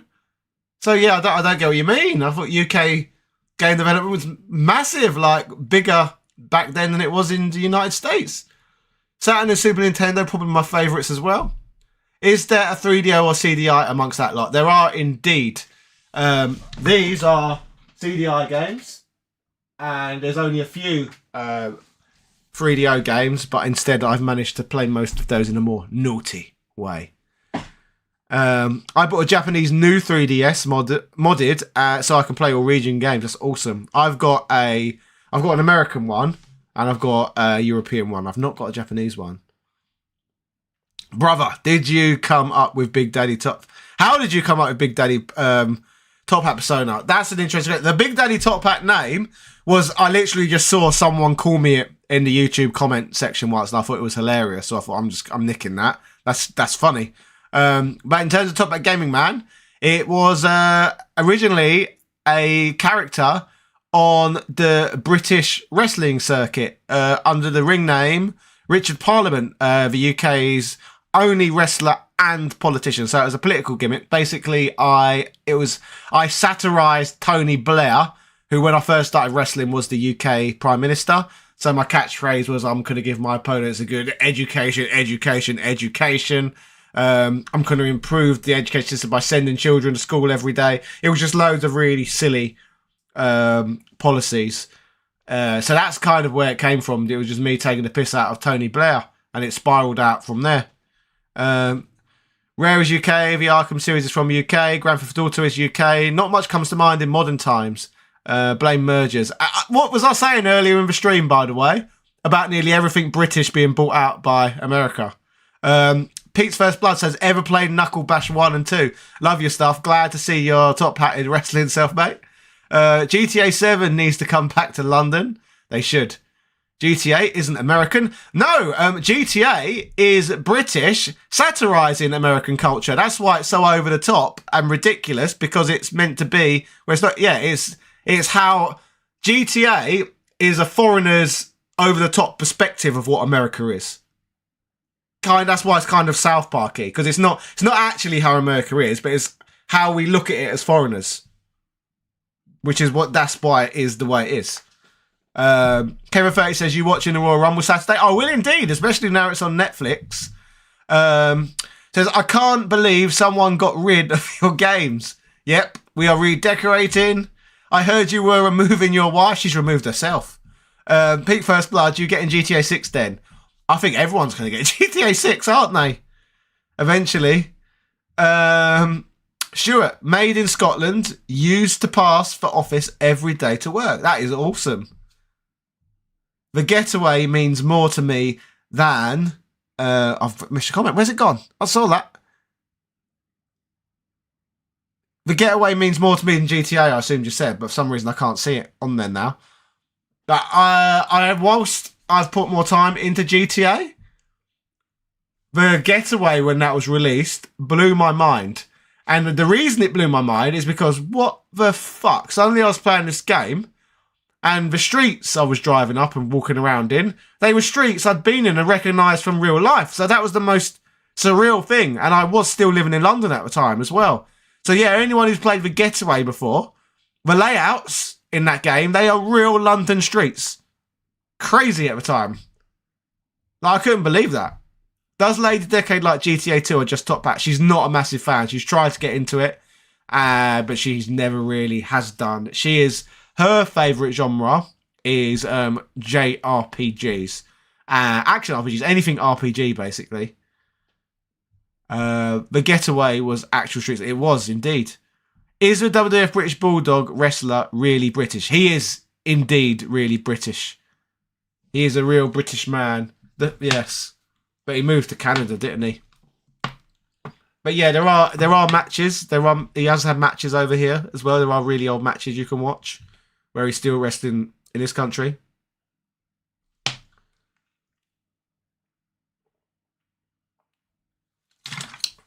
Cosmic War Toad said, why did the Imperial generation in Skyrim get an American accent?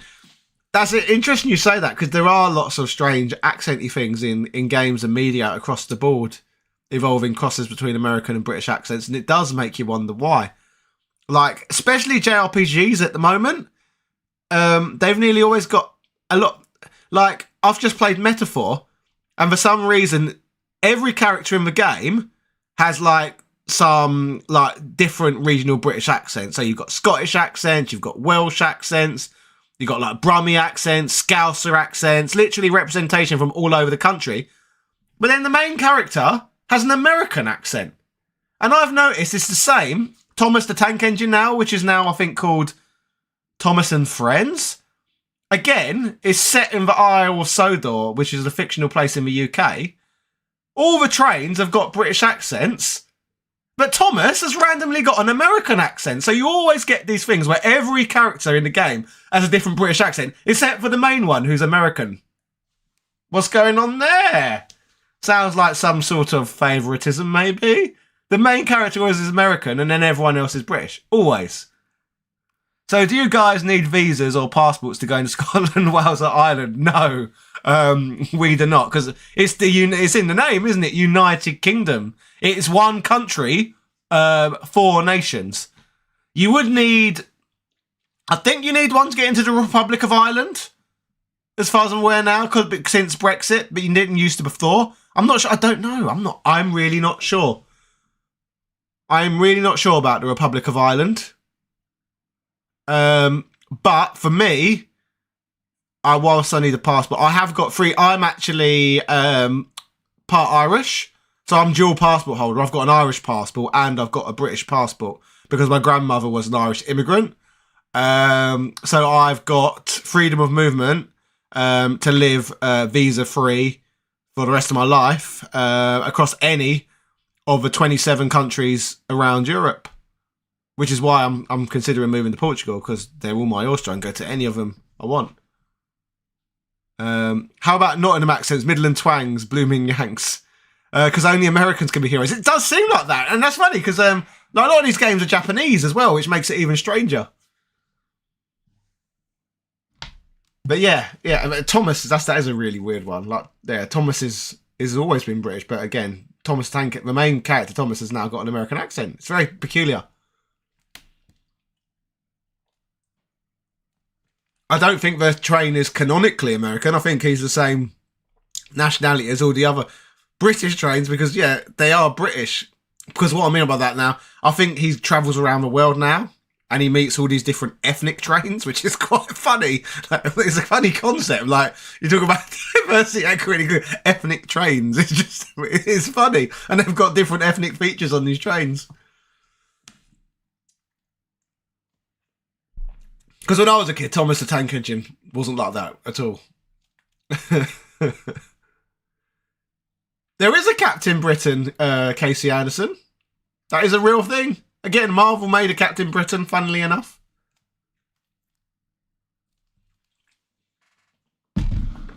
Off topic, but I just thought of when my kids came in, the first movie I took my son to see, 2 and 5 at the time, were of the recommendations of Lady Decade.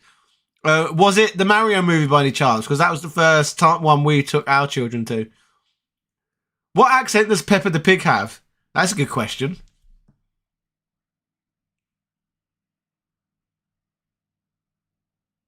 I'm not sure off the top of my head, but I think... what do we call it? Received pronunciation, I think, which is the British news reporter accent, isn't it? I think. Does Peppa Pig sound like that? I don't know. I've not watched Peppa Pig closely enough to be able to tell you. Liz, I got the joke about Indian trains, but I'll keep it to myself. Black Hole Game Report says, hello, been a fan of your channel for a few years, and my favourite series is Handhelds Around the World. Any possibility to continue that? I would love to do Handhelds Around the World more. But as you know, everything changed on this planet after COVID, especially in Europe. Like, the price of everything went through the roof, and it just made it a lot more expensive to do that. And secondly, now, I've got 2 children, and we've got really draconian laws in the United Kingdom around schooling. I'm not legally allowed to take them out. So if I was to take them on holiday, I'd get fined. And I believe they've now criminalised it as well. So I can only go during school holidays, and then I have to buy 4 tickets rather than just for me and my wife like we used to do when we went and shot stuff. And then, as well, so I've got to buy 4 tickets at peak times to be able to shoot anything like that, essentially. So that's the problem I'm running into with that, but I'd love to. But never say never, I would say. I might do like odd episodes here and there. Lisa says, brat, it's a brat accent. It kind of is, isn't it? Blank, what is the purpose of imperialistic things in a country which is a democracy? What do we mean by imperialistic? Do we mean a royal family? Because technically, the United States isn't a democracy. It is a republic, isn't it? And the UK is technically not a democracy either. It's a constitutional monarchy. And I see the main purpose of having a constitutional monarchy, really, especially the UK's royal family, is they function as a great tradition. And more importantly, they are an awesome way of making money.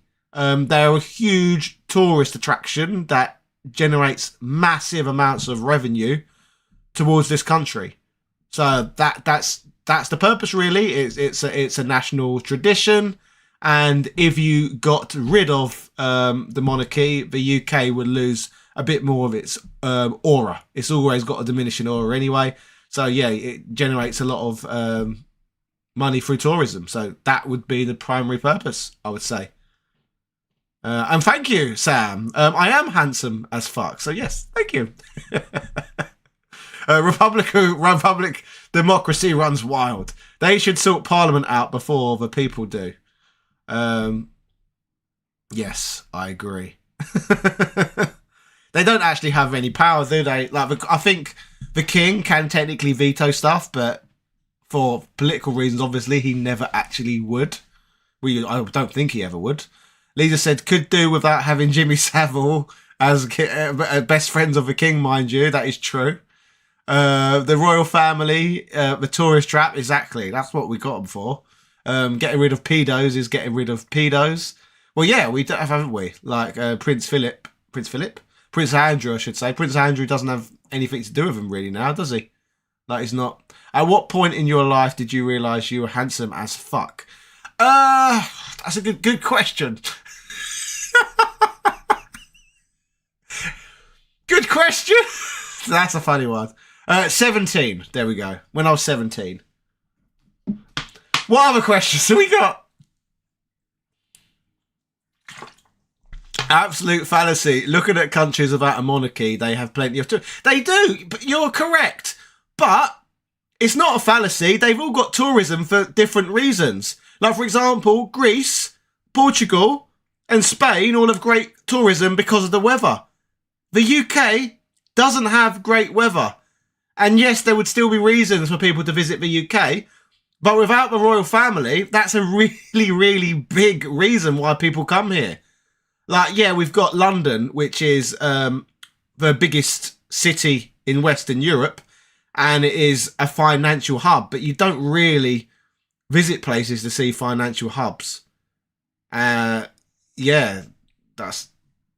it would cost the country a lot of money getting rid of them, so why would you get rid of them? If it makes money, why get rid of them? Well, handhelds around the world or not, I'm joining your Patreon. Oh, thank you so much, Black Hole Game Report. Speaking of my Patreon, I really do need to start doing more with it.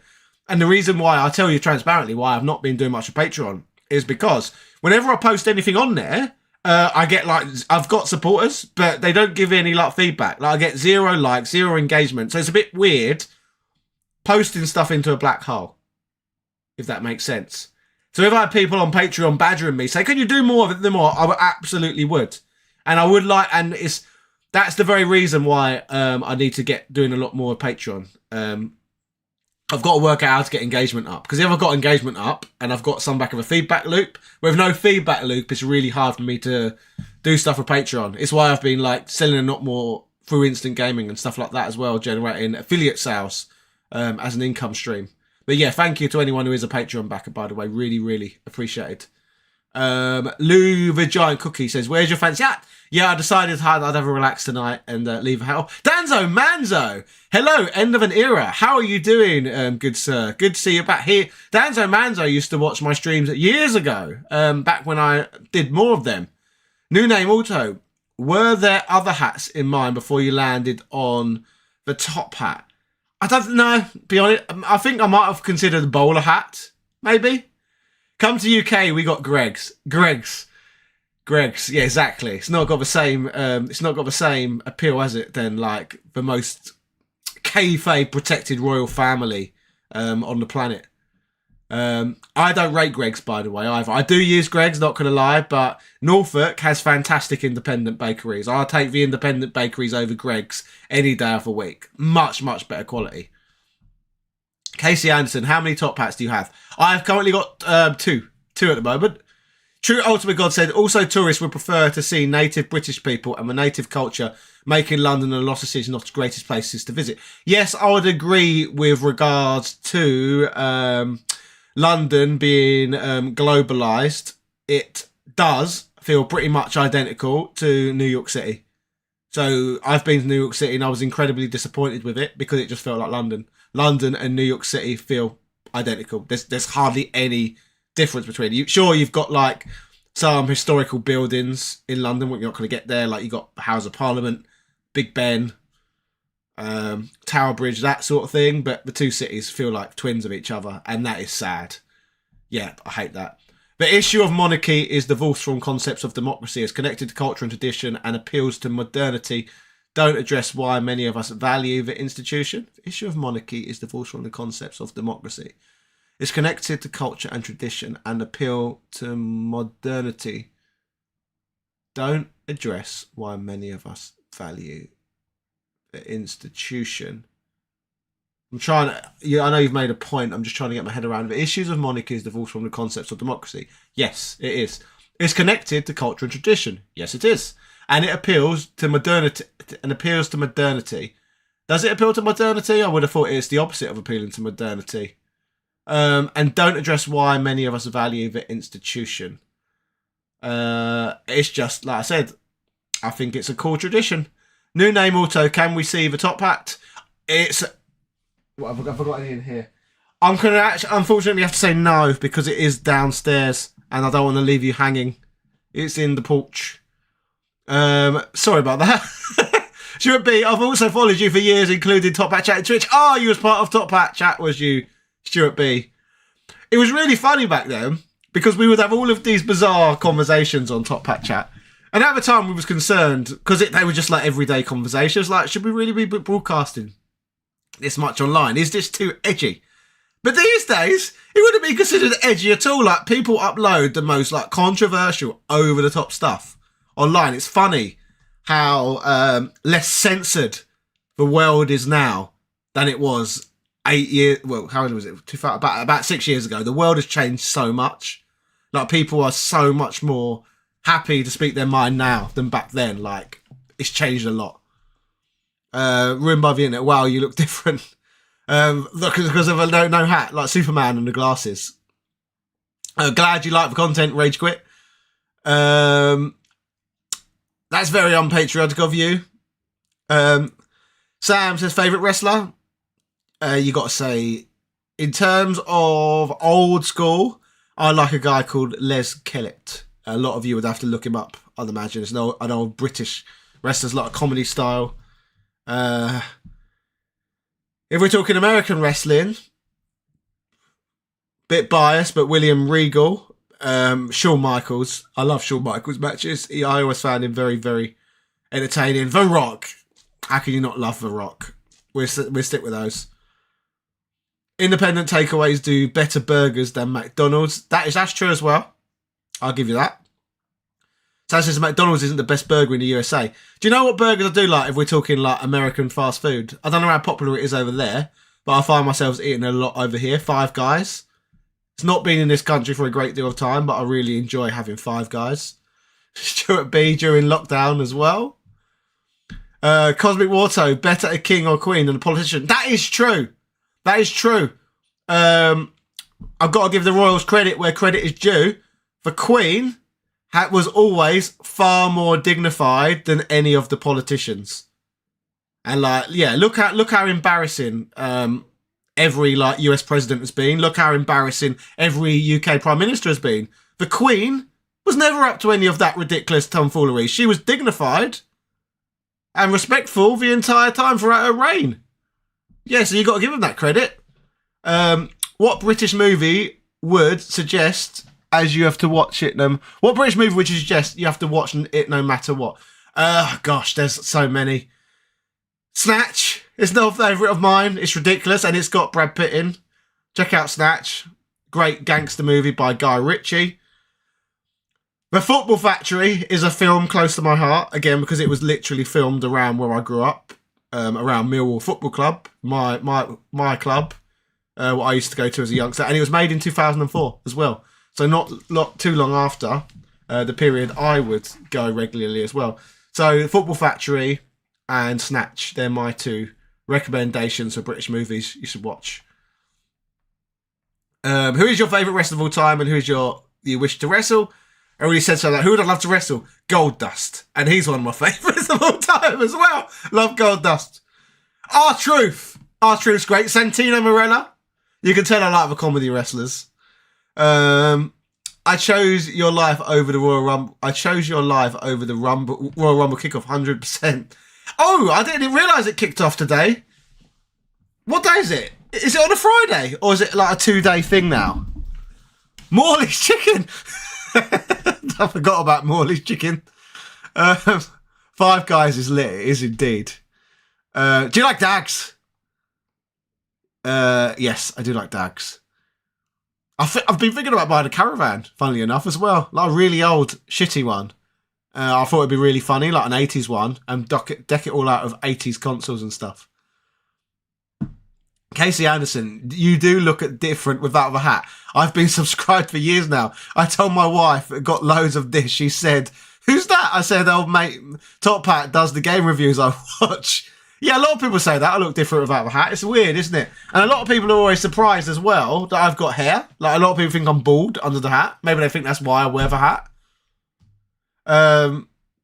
You really enjoy having Five Guys. I love having Five Guys. Thank you very much. Casey Anderson, she said, he's all right. Yeah, good.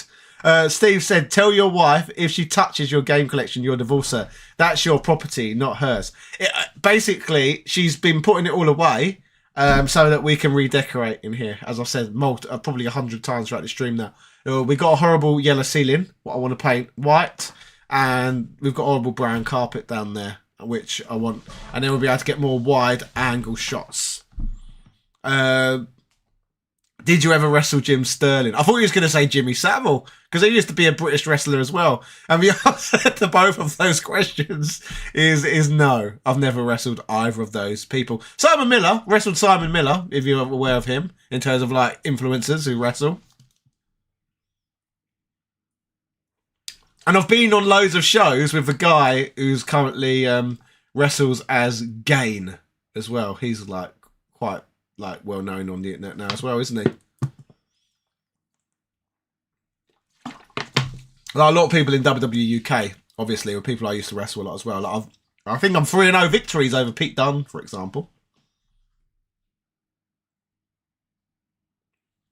ISS. So the UK has an immigration problem, undeniable. How do you square this with British imperialism, past and present? I think they're two completely different things, personally. But what I will say is it makes housing very, very, very expensive in this country. They can't keep up with the demand of building houses with the amount of people immigrating to the country. So the value of this house keeps going up. And so that's a good thing. But at the other end of the spectrum, it's also makes it very difficult to buy now. And it's going to get more and more ridiculous. Cosmic Wartoad, when did you stream on Twitch? Years ago. I say years ago. I was streaming on Twitch. I think I had 2 runs with my friends on a channel called Top Hat Chat, which I think was around... When was it? About 2018, mainly. 2018 through 2019. And I did another channel, which I did on and off briefly. So, yeah.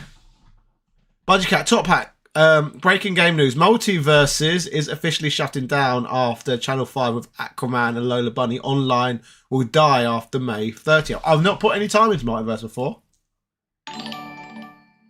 Got a subscriber, apparently. Have you tried Indian cuisine? Have I tried Indian cuisine?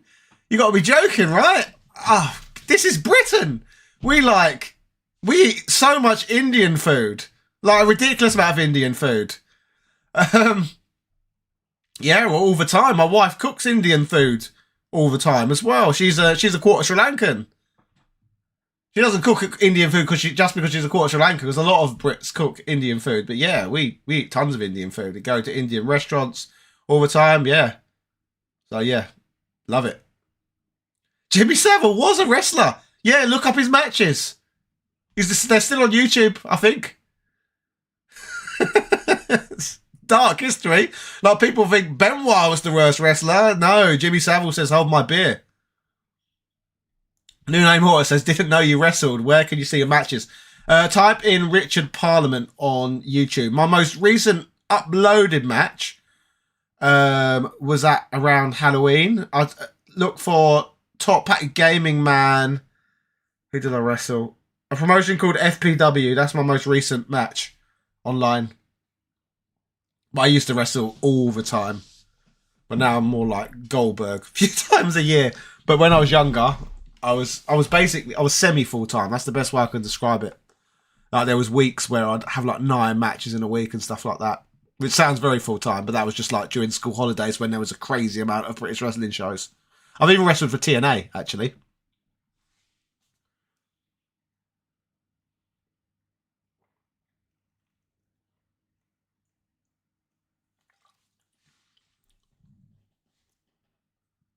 Darkstalkers. Didn't Darkstalkers have a release? What do you mean by they have a release? Have I missed something? So London is like the Tokyo of UK, or there are other places where a lot of people live. I think that's a fairly good description of it, calling it the Tokyo of the UK. I don't live in London because London is just ridiculously expensive now. Like the properties are insane. Like I grew up in what we call a 3-bedroom terrace house. I know when you've got houses, you've got loads of them joined together. A Victorian terrace house. 3-bedroom. And my parents sold it like over 20 years ago. Like before it was worth the crazy money it is now. And now it's worth nearly £1 million just for a silly little 3-bedroom terrace. Yeah, so you've got a population of 9 million people who live in London. And the population of the whole of the UK is only 60 million. So yeah, that gives you an idea of how ridiculous it is there. Like, I don't get it. Like I don't know why people want to live on top of each other like that. I can't think of anything worse. But yeah, that's where all the money is. And I guess that's why all the people are there as well, but it's certainly not for me. And like I said, I'm from someone who had family there for generations and generations and generations. Can't just be fueled on beans on toast. I'm allergic to beans. I can't have beans on toast. Samsung or iPhone? Definitely Samsung. I've never had an iPhone in my life. Was Rolf Harris his tag team partner? He should have been. Bruce Stuckey actually screaming Norman Smiley and Disco Inferno, in my opinion, are number 1 and number 2. Being the worst wrestlers. Dark history is better than the history they teach at school.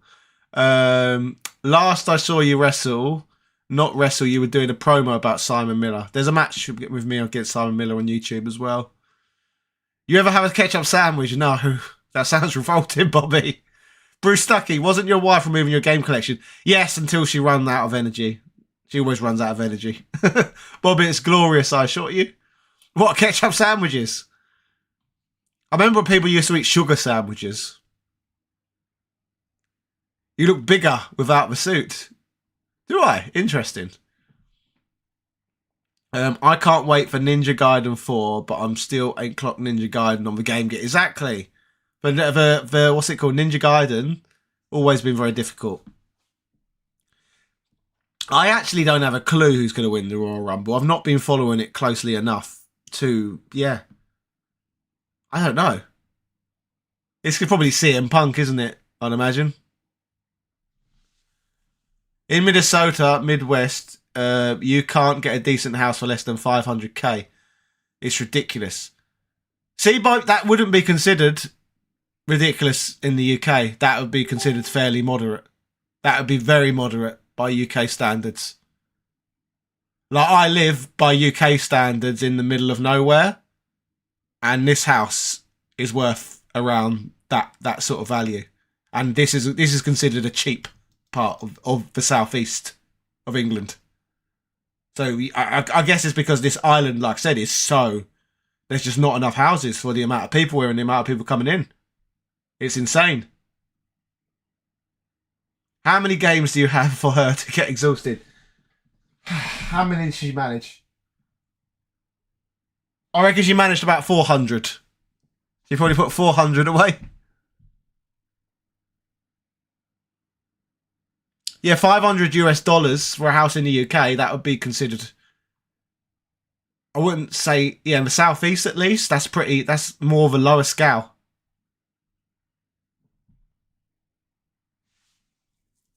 Sometimes I like to rub ketchup all over my face and run around scaring koalas.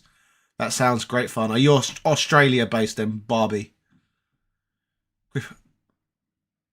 Yeah, you're talking about the cheap areas as well, creepy colours, yeah. It's across the whole planet, isn't it? Like even Portugal, where I'm considering moving, the properties are worth a lot more there than they used to be. Globalization. Do you know if Tomb Raider Remastered 4 to 6 will get a physical release? I have no idea. I know people who are renting a room for £900 a month. Yeah. You're London-based, aren't you? Yeah, that does make perfect sense. It is madness. It's weird as well. Like, as a Londoner, where I come from, that I can't really ever afford to go back even if I wanted to. Because as you said, that's untouchable. Who wants to pay £900 a month for a room? And for Americans, £900 a month, that is about $1,300. Aussie. Oi. Again, that's a very expensive place to buy property. Sydney, that's a nightmare, from what I know. Hello, Skits. Oh, from Level 857 Gaming. What's up, Top Hat? Yes, we're having a stream at the moment. My wife started packing this game collection away because we are redecorating. We've got a horrible yellow tobacco stained ceiling, and we've got a horrible brown carpet. So we've got to remove the whole game collection so we can redecorate. She made some progress for us. I'll probably do more tomorrow. Yeah, that's what we've done so far. So she that was her work. She got rid of some of it, packed it in boxes. But there's a lot still to do, unfortunately. There's all that over there. I think there's more stuff. But, so, yeah, stuff all over there as well. So, yes, progress.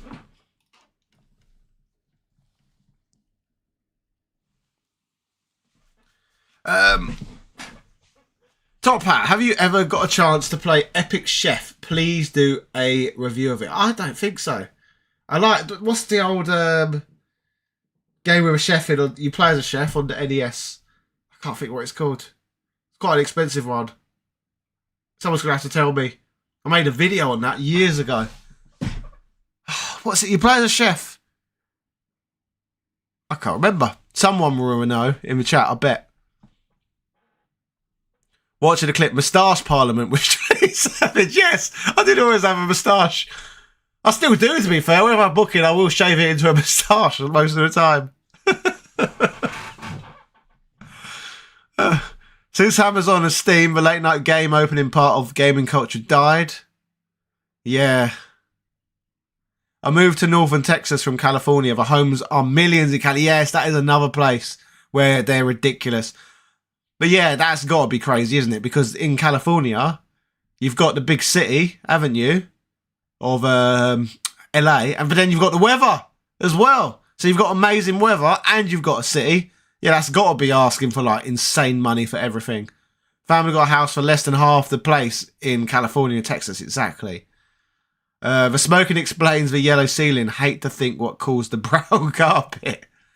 Cooking Mama. No, this is an NES game. No, it's not Burger Time. I can't think what it's called. Panic Restaurant. That's the one I was thinking of. It's very, very good platformer. Panic Restaurant. Hey, Top Hat. Love watching your videos on Street Fighter. Keep up the great work. Thank you. It's been really, like, my last videos had hardly any views, and I'm in a big YouTuber group. It's like a members-only group where you're only allowed to join if you've got over 100k subscribers, and there's, like, a couple of hundred people in there. And my last video bombed, like done really bad. It's only had like 3,000 views what I uploaded yesterday. And I'm thinking, what the fuck's going on? Because this has been happening a lot lately, like videos with really low views. Not just me, other evergreen creators I'm friends with as well. Pointed out the same thing happened. And someone raised a really great point today in this Discord about what's actually going on. So I've got a 2.6% click-through rate on an X-Men versus Street Fighter video. On my channel, that should do amazing. That is bread and butter content. There's no reason for a video on a subject like that to do bad on that channel. But dreadful 2% click-through rate. Normally gets 7, 8%. It's because of the TikTok problem. They shut down TikTok, didn't they, for a day in America, with plans to potentially block it from the country permanently in a few months' time. So because of that, there has been a mass migration of users and content creators from that platform. So now the entirety of the YouTube algorithm is completely fucked and doesn't have a clue what it's doing. It's screwed up because of like those American moves on TikTok. I'm hoping it adjusts itself soon. Because at the moment, nightmare. Skits, will you be surprised entrant in the Royal Rumble this weekend? I can neither confirm nor deny. Jay Green, that sounds like a game he's referring to. Yeah, I said it was Panic Restaurant was the one I was looking for. Top Hat, when more wrestling videos. What, wrestling games? I could do more. I've not really thought about them much recently. G's Final Fight on the Super Famicom is a fantastic game, set the groundwork for future fighting games, and is head and shoulders above Streets of Rage 2, which is full of cringe and unneeded flash. Love your stuff though. No, I would not agree with you on that one, even remotely. As much as I love Final Fight, not the Famicom, Super Famicom version though. Yeah. Final Fight 3, on the other hand, not bad at all on original console Final Fight.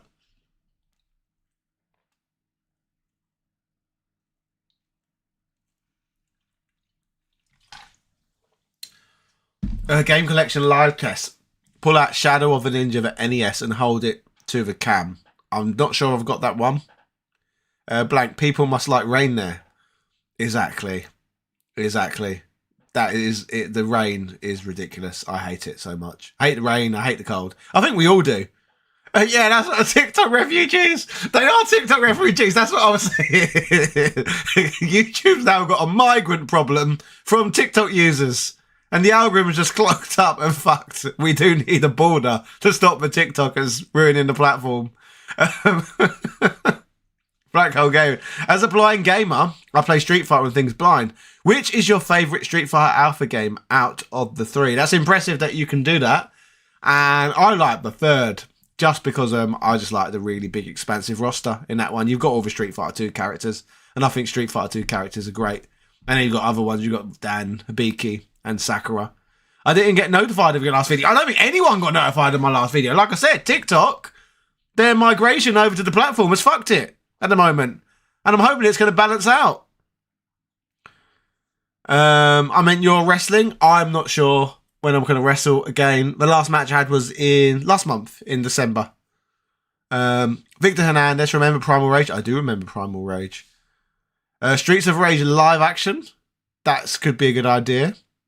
Here in Auckland, New Zealand, a decaying house with no toilet sold for 1.4 million. You can Google it. It's absurd over here. Bruv. Yeah, like, it's ridiculous, isn't it? Like, property all over the planet is just getting sillier and sillier and sillier. Skits, yeah, you should give Final Fight 3 a go. It is a cool game. Bruce Stuckey. Teenage Mutant Ninja Turtles for NES is really hard. Yeah, I'm going to agree with you on that one. I cannot refute that. It's the infamous underwater stage. Oni Camo Gaming. I haven't really noticed a flood of TikTokers, but I have been trying out new things lately. I haven't noticed a flood of them, but what I have noticed is how different the stats are now. The click-through rates. That's the main thing that have changed, which means that YouTube are suddenly suggesting my content to loads of people who have no interest in it because they're not interested in, like, documentary-style issues. They want, like, low-brow, TikTok-y shit. So it's because you've got all these new users who want stuff completely different to what I'm creating and what other evergreen creators are creating. We're now getting these jokey click-through rates. And I don't know how it's going to be fixed, but I want it to be fixed. Because it's horrible. Like, putting all that effort into videos for them not to be seen. I know a lot, yeah, it's the thing of YouTube, isn't it? Hopefully it'll balance out. Victor Hernandez, Primal Rage was my favourite game. Blizzard and Sauron was my favourite characters. I've not put a great deal of time into that one, to be honest. I'm fully aware of it, though. And I've got it, actually. But yeah, I've not really put much into it. Have you tried Dishonored or Titanfall 2? I have not, blank. Sticks. Did Double Dragon Zebo work for you? I'll be honest, I've still not got round to it. I'm going to give it a go at some point. Probably because the reason why I haven't, because I'm scared it's not going to work, I guess. I'm really bad at setting stuff up. Anything, even though you've told me how to do it, I'm scared I'll still botch it and then I'll be angry that I can't play it. If that makes sense. Victor, Capcom never gave us Hagar in Street Fighter 5. They've never given us Hagar to be players in anything, have they? Street Fighter wise, anyway. Oni's getting your videos in the feed. Thank you. Yeah, I think most people have. It's literally the last video. So the last one specifically was the most odd thing ever. Because X-Men versus Street Fighter, any videos on that sort of thing have always traditionally done great. It's the first time one's ever got a crazy low click-through rate. Like, I was crestfallen this morning when that happened, because it's never ever happened. The only game I've played in the last year plus has been NHL 24. I'm addicted to my boring hockey games. Not sure where to go from here. Are you Canadian? Victor Hernandez, he is in Marvel versus Capcom. He is the third one, isn't he? And I think, is he in Infinite as well? Both of them are really amazing games. Do try. What game have you spent the most hours playing? Probably, altogether, it's probably the Pokemon series. Which I guess you're probably not expecting at all, because I never ever talk about Pokemon, do I? But yeah, I've completed the Pokedex. I've got every single Pokemon like on the phone app. So yeah, I make sure every time a Pokemon game's released, I catch them all again. I just find it addictive. Probably Pokemon. Oni Camera Gaming, I'll watch 6 of your videos now, man. That'd be great. Yeah, everyone check out the X-Men versus Street Fighter one. It's got in it loads of information about the development. Was never talked about on YouTube, which is why I made the video. So if you can, check out anyone watching the X-Men versus Street Fighter video. Share it around, because it has got cool stuff. Apparently, and this is what the whole video was all about, Capcom had so little hope in the game that they thought it would fail. And not that just it would fail, that there was a chance that by putting the Street Fighter characters in the same game as the X-Men, it would tarnish the Street Fighter's reputation forever, because they was in it with lowbrow Marvel characters who the Japanese looked at as beneath their own IPs. And because of that, the development team who worked on the game, Capcom were really hands-off with them, because they were just looking at this game as, it's going to be trash, it's going to be a write-off. So they was allowed to be really experimental with the whole thing, and that's why the game isn't balanced whatsoever, and instead it was just crazy, and you could do loads of infinite combos and all that. I'll run through all of that process in that video. So if you want to check it out, do it if you get a chance, because YouTube aren't promoting it to anyone. Yeah, Pokemon, that's a surprise. And I'll tell you why you never hear me talk about it, because I've tried Pokemon videos on the channel before, skits, and they have mega flopped every single time. Like, mega flopped. I guess it's because there isn't much of a crossover between the Pokemon fan base and fighting games. I'm actually massively into JRPGs. Like, I have gone through loads of them in the last year. Like, Metaphor was the last game I beat. I beat Like a Dragon Infinite Wealth recently. I beat Final Fantasy Remake and Rebirth recently. Final Fantasy 16. Yeah, it's a genre I love as a whole. And I have just started covering Final Fantasy stuff on the channel. I've done videos on 7, 8, 9 and 10 in the last month. And I'm about to upload another video on Final Fantasy 7 on lost content. So all the stuff they didn't put into the game. Glad you like the thumbnail, Bananarama. Thanks for sharing my X-Men vs Street Fighter video, Oni. Minnesotan, brother, so as close as I can be without being Canadian. Fair enough. Have you played a Pokemon clone called Farmagia? No, but my wife really wants it. We're going to add that to the collection soon. How many hours do you think you spent on Pokemon in total? Thousands. Definitely thousands. You're a pillar of the community. Keep your chin up. Thank you so much. I've clocked over 3,200 hours in Skyrim. That's probably the same sort of amount I've put into different Pokemon games over the years. Maybe more, that said. Uncle Rocket, it came up in my feed today and saw that you was live, and I will watch it once you end the stream. Thank you very much. Street Fighter vs X-Men on the Saturn with the memory upgrade arcade perfect minus loading. It is very impressive, isn't it? Victor loves Pokken Tournament DX. I've not played the DX version. I had the Wii U version. I might even own the DX version and not got around to it. I'd have to check the collection. Yes, the lack of loading time in the 90 Loading time wasn't an issue in the 90s. Yeah, I hate modern loading times. Or install times, that gets on my nerves more. And the fact that you can, like, you got a PlayStation 5, but you can only have a certain amount of games installed at once, so that's very irritating. Didn't have any problems like that on the Super Nintendo, did we? Cover Pokken, my sister would definitely watch it. We used to play that together. Favourite Pokemon and favourite Pokeball? Well, the Master Ball, obviously, is the best Pokeball. Pokemon, favourite Pokemon? Oh, there's so many, isn't there? That's a really hard question. Mewtwo? I don't know. Like, again, I don't think I've got a favourite Pokemon. I just like saying, what's your favourite colour? I know some people do. But yeah, I don't have a favourite Pokemon, I don't think.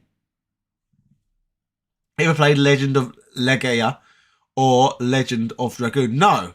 And funnily enough, that one's really interested me lately. That name has come up quite a bit. I've got it in my collection, but I've never got round to playing it. But it does look pretty good, I have to say. I watched a video on it recently. Pokemon Go. Okay, I've been playing that too a bunch. I played a bit of Pokemon Go. I played it a lot when I visited Budapest a few years back. I think that was 2020, literally just before, it was when the pandemic was being unleashed. Just before it, like, people just started getting COVID, but they hadn't started lockdowns and stuff. I was walking all over Budapest. That was a good way of going around Budapest playing Pokemon Go. As I did it. Have you tried so many games yet? Most of the videos are about fighting games. Why? Not that I'm complaining. It's a YouTube algorithm quirk. So basically, I have to cover the same genre in order to ensure that my videos keep getting suggested. But as some of you might have noticed, I have been experimenting lately, and I've managed to make some Final Fantasy game videos successfully. That might help me pivot into JRPGs a bit, but it's due to algorithm quirks that I only focus on two genres, fighting games and beat 'em ups. But I'm trying to change that finally, because there's not much. I don't feel there's been enough going on with fighting games lately to do much more with them on my channel, which is quite annoying. Or beat 'em ups. Like, the only good beat 'em up we had, half decent beat 'em up we got last year was the new Power Rangers game at the tail end. And the only new fighting game we got last year was right at the beginning, Tekken 8. So it's pretty hard to keep making content on fighting games and beat 'em ups when it feels like they're making less and less of them at present. Mr. Top Hat, you're 100% achievement hunt. No. But I do like to try and get as many achievements as I can during my run to the end. That'd be the best way I could describe it. But I did 100% run Astrobot recently. David A, do you collect anything else? Action figures, comics? Before I started collecting games, I used to collect 1970s Star Wars figures and 1990s ones as well, actually, because they were new at the time. So yeah, I've got quite a big collection of 70s figures, and I've talked about this in videos in the past. It was the Star Wars collecting around boot sales. As Star Wars figurines started to dry up, that was when Master System and Mega Drive and NES and Super Nintendo games started popping up instead. So I almost started buying these because they didn't have Star Wars figures. I was like, there's no Star Wars figures, but these Master System games are £1 each. I think I'll buy all of them. So it happened. The transition from Star Wars collecting to game collecting happened because one dried up and one, people weren't game collecting. People didn't care about this stuff, was considered old shit at the time, and I was just some weird kid who wanted to have this old shit no one else wanted. So yeah, I did. I collected Star Wars for a long time. Top Hat, do you think Alien vs Predator Arcade and Cadillacs and Dinosaurs will ever see home console releases? Potentially, considering how many home console releases Capcom do with their old titles at the moment. I do think there's a good chance that would happen. You're one of the friendliest people on YouTube, Top K Man. Thank you so much, Game Sensei. I'll try my best to be, what's the word? This is the thing, you forget your words sometimes when you're doing live. Accommodating. That's it. I'll try to be accommodating. Rob says, X-Men vs Street Fighter on Saturn was awesome. Pretty much the arcade. Street Fighter 03 was the same as well. Yeah, both great. Amazing. Didn't have these problems on the NES on NES. Top Hat. Oh, I've answered that one, sorry. How did your wrestling match go at Chatham Dockyard? I went there but never saw your match. I've wrestled there 2 years on the trot. Like the year was just gone, I wrestled 2 matches, and yeah, they were fun from what I remember. One was in the rain though, which was bizarre. I think they're on YouTube as well. Yeah, the one in the rain was very atmospheric. Very atmospheric. That's the best way of describing that. Like in pelting rain. Like that, I did feel like a supervillain, like beating someone up in pelting rain. Didn't Tekken 8 win Fighting Game of the Year? It did, but it was really the only fighting game, wasn't it? The only major one. Hello, come here to the first direct. Awesome job you and your wife do. Thank you so much, Mr. Garcia. 90 Star Wars figures. Roided out Luke. Yes, I remember that. That's so American, isn't it? Why? That was ridiculous. You're right. See you later, Blank. Thanks for joining. There's a game that combines fighting and beat 'em up called Diesel Legacy. Interesting. Not familiar with that one. That Power Rangers Game Gear game does a good job of combining the genres, which I covered during the week. The weirdest beat 'em up game characters are Pink Ostrich. That is in... I've played that one. I can't remember. There's a Capcom game, isn't it? One of the later Capcom beat 'em ups. I can't think what it's called though. It's like the spiritual sequel to Captain Commando. I can't think what it's called though. Speaking of fighting games, have you heard that after the next season, Multiverse is done? Yeah, someone else came in the stream and said that. I've never actually tried Multiverses. Am I missing out? Vajada Toys Street Fighter figures is what brought me to your channel. Interesting. I wanted to know more about all the characters and I found your channel. That's great to hear. Yeah, I'd like to do more character retrospectives. I've still not done a lot of the more obscure characters, but it's thinking of ways to frame them in videos to still get the clicks, because the more obscure, the harder it is to get the clicks on them. Total Game is very amicable. What's your weight class? My real weight is 13 stone. So what is 13 stone in pounds? What is 13 stone in pounds? 10 stone is 140 pounds. So 11 stone would be 154 pounds. 12 stone would be 168 pounds. 182 pounds. So I guess that's a middleweight, isn't it? I think it's middleweight. Yeah, I'm a middleweight if we're talking actual shoot fighting. I think in some sports anyway. You was there the day it was raining and we saw a match in the rain and we left before your match due to that. Got you. Yeah, I didn't even think it was going to happen, to be honest. A cardless proxy then. Do you play ROM games often? Yeah, I play ROMs all the time. Astrobot won Video Game of the Year. It did. I think it's overrated, personally. I did have fun with it, but no way was that the best game created last year. Like, that's ridiculous. Really, it was good fun, but out of every game, that was the best. Fuck off. No chance. It wasn't even as good as a Mario game. It was good, but it wasn't Mario good. Have you been asked to job to Goldberg in his retirement match yet? No.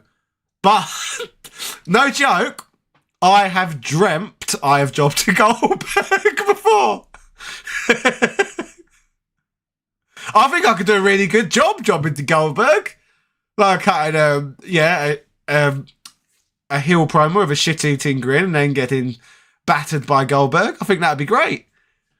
I played the Game Gear Power Rangers game after your video. It's crazy how well it plays on Game Gear game. It's great, isn't it? I like playing it on the Analog Pocket, the premium way of experiencing the game. Clay Fighters and Eternal Champions. They're more obscure now, aren't they? Pink Battle Circuit. That's where the Pink Ostrich is. Thank you. My verse is like Smash Brothers with Warner Brothers characters. A lot of missed opportunity. Yeah, I'm familiar what it is. I've just never got round to trying it. I'm a middle heavyweight. That's nice to hear. I like that I'm a heavyweight, apparently. I didn't realise that. Good to hear. I'm a middle heavyweight. Game City Saviour. When are you going to talk about the new Jet Set Radio game? And if you do, please don't mention Bomb Rush. Not one time. I feel it's disrespectful. I I've not put a great deal of time into the old Jet Set Radio games. I said this on the channel before. That's why I'm not really that interested in that one. I've still got to try the older ones. So maybe that's what I need to do. Play the older ones and then I'll be hyped about the new one. Sony funds the Game Awards. Probably, yeah. It probably is. Because there's no way it's the best game that was made. That's ridiculous. I also found it really strange as well. Bearing in mind I made time to play. I love JRPGs. So I played Final Fantasy VII Rebirth. I played Metaphor. And I played Like a Dragon Infinite Wealth, which I'm not even sure if that was nominated as one of the best JRPGs from last year. And Metaphor, in my opinion at least, is by far the weakest of those three. But it won JRPG of the Year, so that kind of baffled me as well. It's all right, Metaphor, but it's very, very generic. Like, there's no innovation there. It's your, like, really typical, like, Atlas RPG. Like, Rebirth and Infinite Wealth both piss all over it, in my opinion. Both innovative, fun games. Like I'm still baffled that Metaphor got the award over those two. I don't get it. I really don't get it, and I've completed all three. Anyone want to elaborate on that in the comments?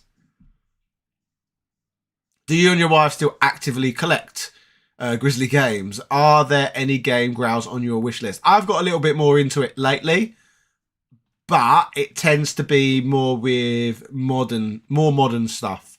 So I'm going for, if I see 3DS, still getting 3DS stuff, Switch, PlayStation 5, PlayStation 4. There are games I'd like to add, but in terms of the more retro ones, because they're so easy to emulate, I'm less likely to be hunting them down now than more modern games because, yeah, it's more, yeah. I'm more modern in terms of buying. I collect more modern than I do retro. Astrobot was for pure fun. Better than Mario Odyssey and Wonder for me. Oh, fair enough, Skits. I agree with you, it's better than Wonder. I didn't like Wonder. Yeah. I think I'm a bit over modern 2D Mario. But I did prefer Odyssey to Astrobot. Hey bro, just dropped in to say hi. Thank you for your videos and best of luck with your wrestling. Thank you so much. Here comes hope. Sony hosted the Game Awards from what I understand. Creepy Colour says, I had a Goldberg poster as a kid on my wall and I think my mum had to take it down because it looked like his eyes would follow you around the room and it scared me. Fair enough. Jet Set is a battle against the camera. That's what needs the most fixing. That sounds like Mario Sunshine felt a lot like that to me as well. I hated that game. New Name Auto. Do you like, no, Marky D123, the Hulk? I've seen a few of his videos, and funnily enough, he talked about me in one of his videos once. He did a video covering season 2 of TNA British Boot Camp, of reacting to it, and he basically he slagged me off. Basically, he just took the piss out of me all the way through. But they were saying, oh, but he's got a good YouTube channel now, so yeah, fair enough. He directed attention to the channel, so yeah, I'll let him off for that. But yeah. So yeah, I'm aware of him. And what a wrestler I know, a guy called Oliver Peace. We worked a bit on a wrestling channel called Top Pack Wrestling Man during the COVID pandemic. I believe he's done a few videos for him as well. What baffles me is why Captain Commando got thrown in the dust closet. My favourite beat 'em up of all time. Yeah, you think they would do more with that character? There's the conspiracy theory, isn't there, that Luke from Street Fighter, because Captain Commando is set in the future, that Luke from Street Fighter is Captain Commando. They're the same character.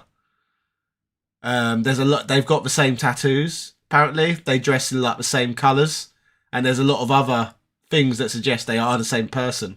Both hang around in Metro City.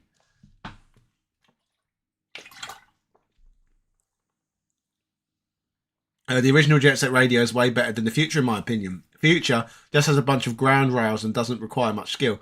Marky D had a wild slapnut appears. Have you got any of the analog consoles and or the new Mod Retro Chromatic? I have the Analog Pocket, which I absolutely adore, and I have pre-ordered and paid for the Analog 3D. So I'm really looking forward to that when that comes out. I'm looking forward to playing Ocarina of Time in HD. Final Fantasy Rebirth was great, but too many mini games that took it down a notch. I agree with you. Wasn't a great fan of the mini games, but for me, they wasn't enough to knock it off its spot. But I might have preferred Infinite Wealth.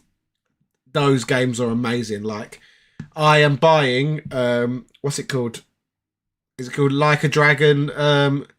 Yakuza Pirates in Hawaii or whatever it's called. I'm buying that day one when it comes out on February 22nd. And we'll get straight to playing that. But late great British Bulldog, Davey Boy Smith, the greatest British import to the WWF, WWE. Yeah, potentially. He's definitely one of the biggest names, isn't he? They had. I was more of a Regal man personally, but I could see Davey Boy Smith was probably a bigger name. I loved Rebirth.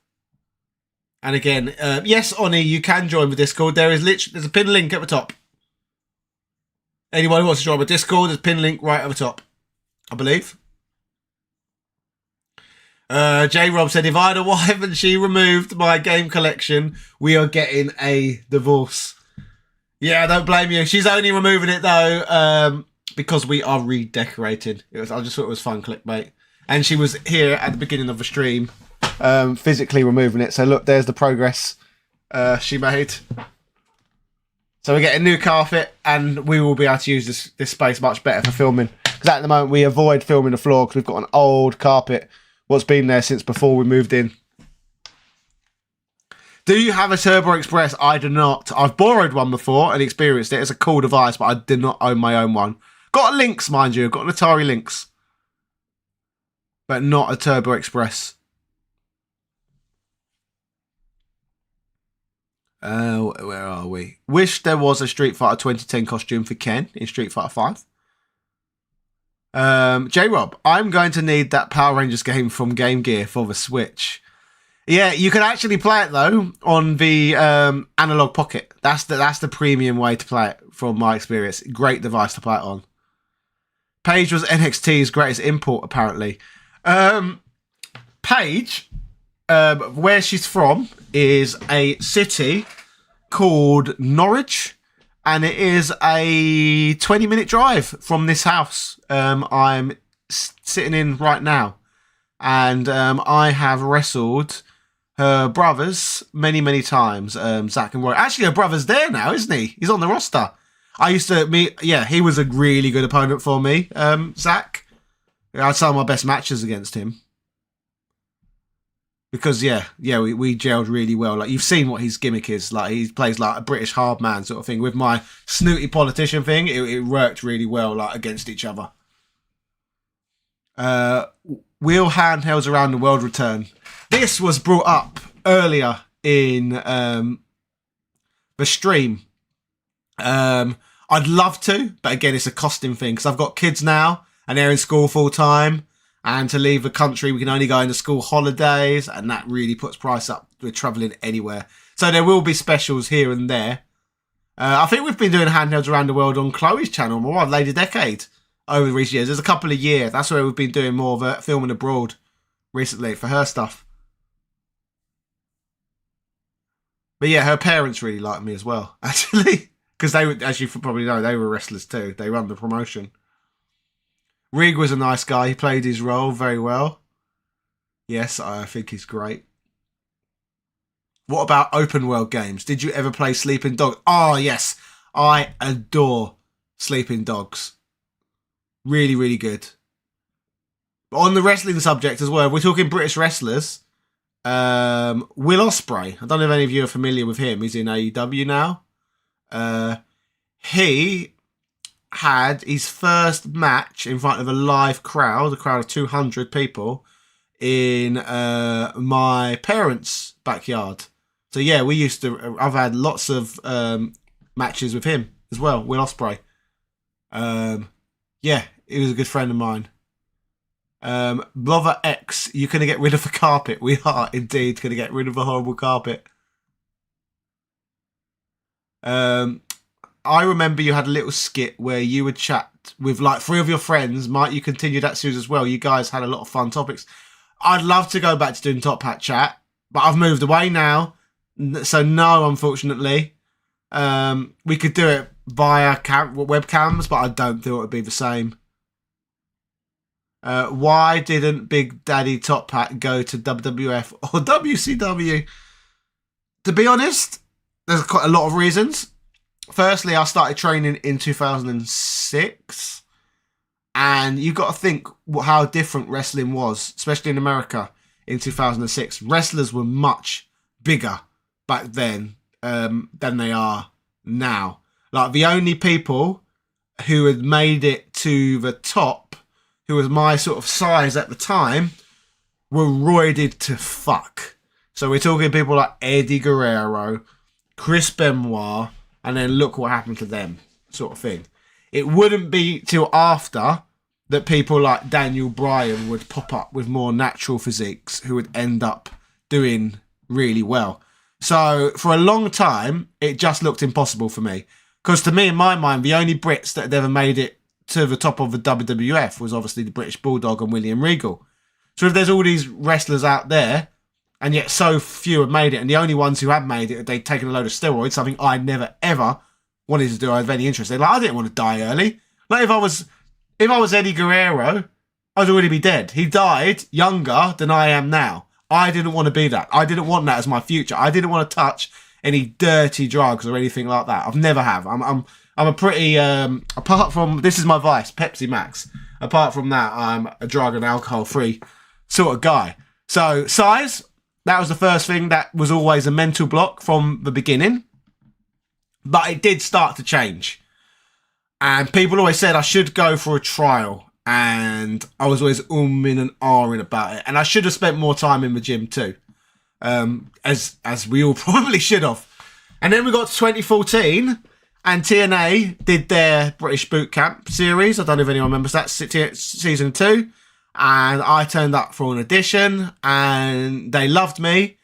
And Samoa Joe, Al Snow, Gail Kim, and Jeremy Borash, they picked me to be one of the finalists.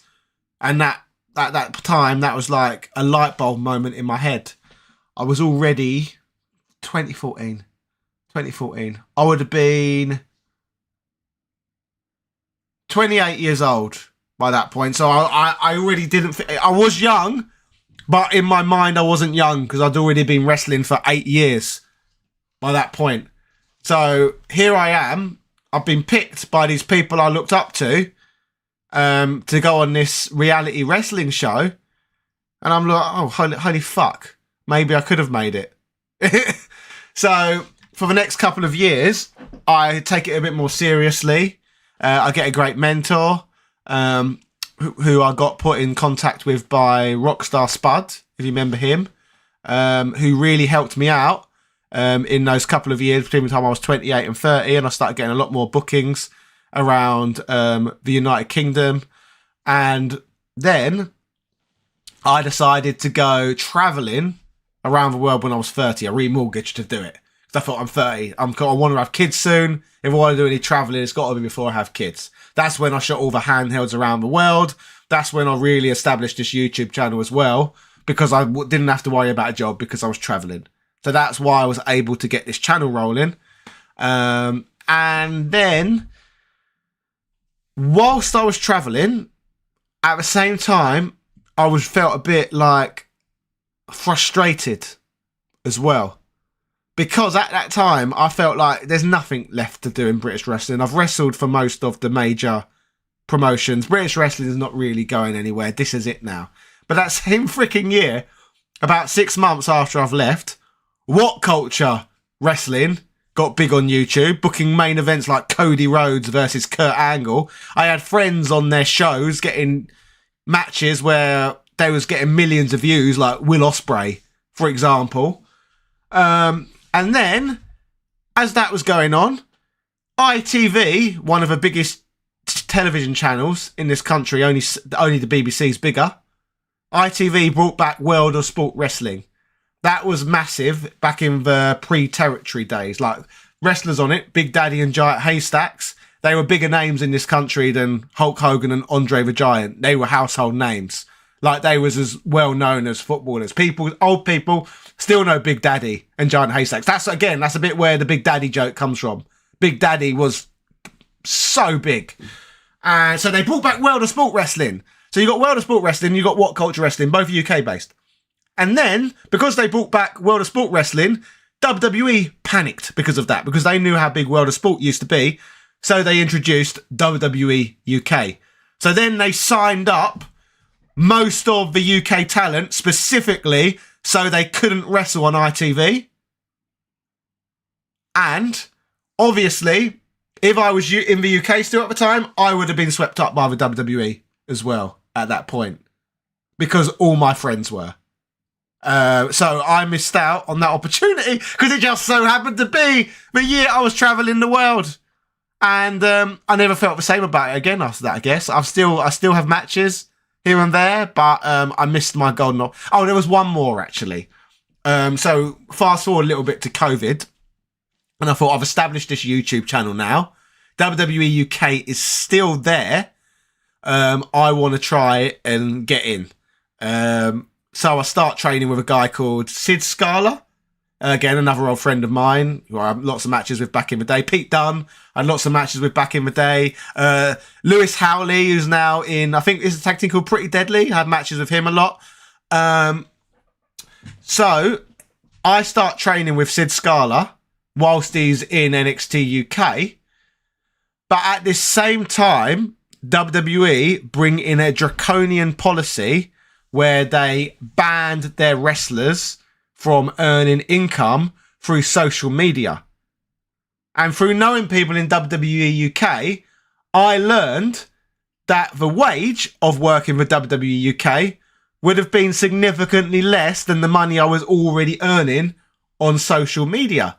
So by that point, there become no point of trying to get a job in WWE, because I would have had to give up my YouTube earnings to take less money training with them, if that makes sense. So that pretty much killed off any dream at all by that point. It was Vince McMahon's draconian policy when he noticed that wrestlers were making a fuckload on Twitch during COVID, that it was like, no, you're not entitled to this money, you work for us. You're not doing streaming, or we want all of your money you're getting on Twitch. And it was because of that policy that's pretty much spelled the end of it, if that makes sense. And then after that, the matches I've had since have pretty much been for my own satisfaction and a reason to continue to keep in semi-good shape, if that makes sense. So there has been opportunities, 100%, but it's just never lined up right for me. But yeah, but YouTube has kind of been an extension. I've used the same character on YouTube as I used in wrestling. So I think for me, whilst I enjoyed the wrestling, I just didn't know it at the time. What I really enjoyed was just trying to entertain people. So I've managed to do that. And I'm very oppositionally defiant. Like CM Punk to some degree. I despise working for other people, specifically long term. So even if I did get a job with WWE, I don't think it would have ended well. The way they treat people, from what I hear, is disgusting. And there's no way I would have put up with it. I have never once in my life put up with employers trying to take the piss out of me, or anyone trying to take the piss out of me for that. So I really don't think I would have been able to bow to that sort of draconianness, if that makes any sense. So yeah, I am glad that I've started with YouTube, because I like being my own boss. It's fun to take indie bookings here and there, because again, I still get to work for me.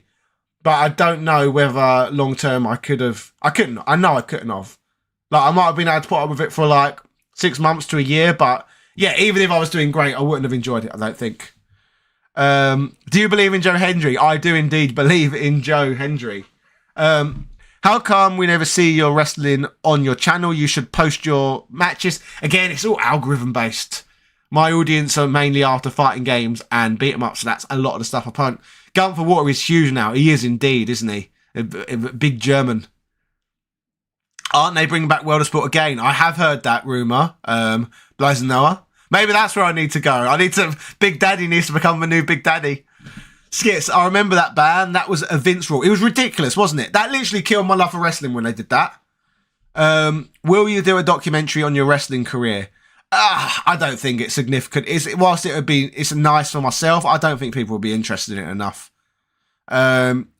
you can go now. Anyone got Triple H number? I could, but I'm also about to turn 39 years old. That's half the problem now. Yeah, I just wish, look, retrospectively, it would have been better if I had a bit more confidence. Matt Striker, another guy I'd like to say, is a very, very nice guy. He gave me a lot of confidence back in just before boot camp. So yeah, he was a really nice guy. Like wrestling him. Have you ever met Vince McMahon? No, I haven't. No, never. Do you and your wife wrestle? Have you slammed her through a table? She has been my valet before. There's a match online from around September where she works as my valet for Future Pro Wrestling. Cheers from rainy North Carolina. California, sorry. It's raining in Northern California at the moment, is it? If you needed another reason to hate Vince. Exactly. Any conflicts in videos when you and your wife do similar game videos? Oh, I wouldn't say conflicts, but it's often useful to cover the same topic as each other because it cuts the workload in half, doesn't it? If we've got an existing script, we can repurpose it for the, what would you call it? The other channel. Triple H would repackage you as Pretty Deadly's Gimp. Yeah, I used to wrestle Lewis. I know, what's his name? I don't even know what his WWE name is. The blonde one. I don't know what he's called in WWE.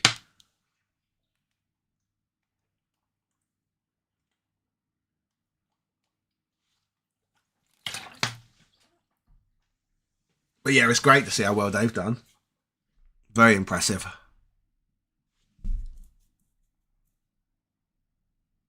Hogan.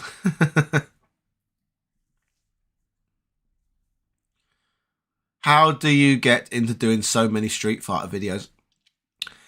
The best way to describe it is I look at the YouTube algorithm a bit like surfing, as in you've got to follow the waves of momentum. It was simply a case of I made Street Fighter content. The audience reacted the strongest to the Street Fighter content. So I kept on giving the people what they want.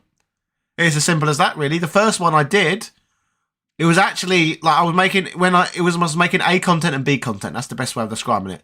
So I was doing content on a different console every week to go on a Sunday, and then on Thursdays I was making experimental content.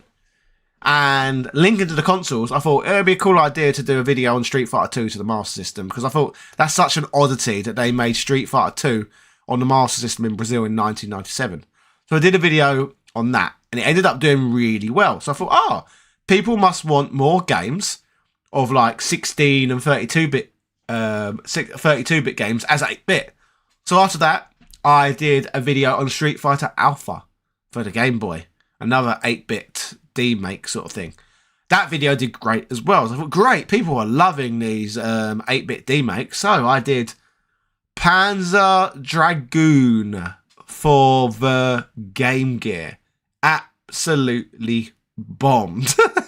Then I realised people weren't watching the 8-bit demakes. That wasn't the reason at all. They wanted Street Fighter content. So the next video I uploaded was a video on why I bypassed Street Fighter 3 when it came out, and why not just I bypassed it, basically everyone bypassed the game. And that video went crazy. I think it got 100,000 plus views really fast.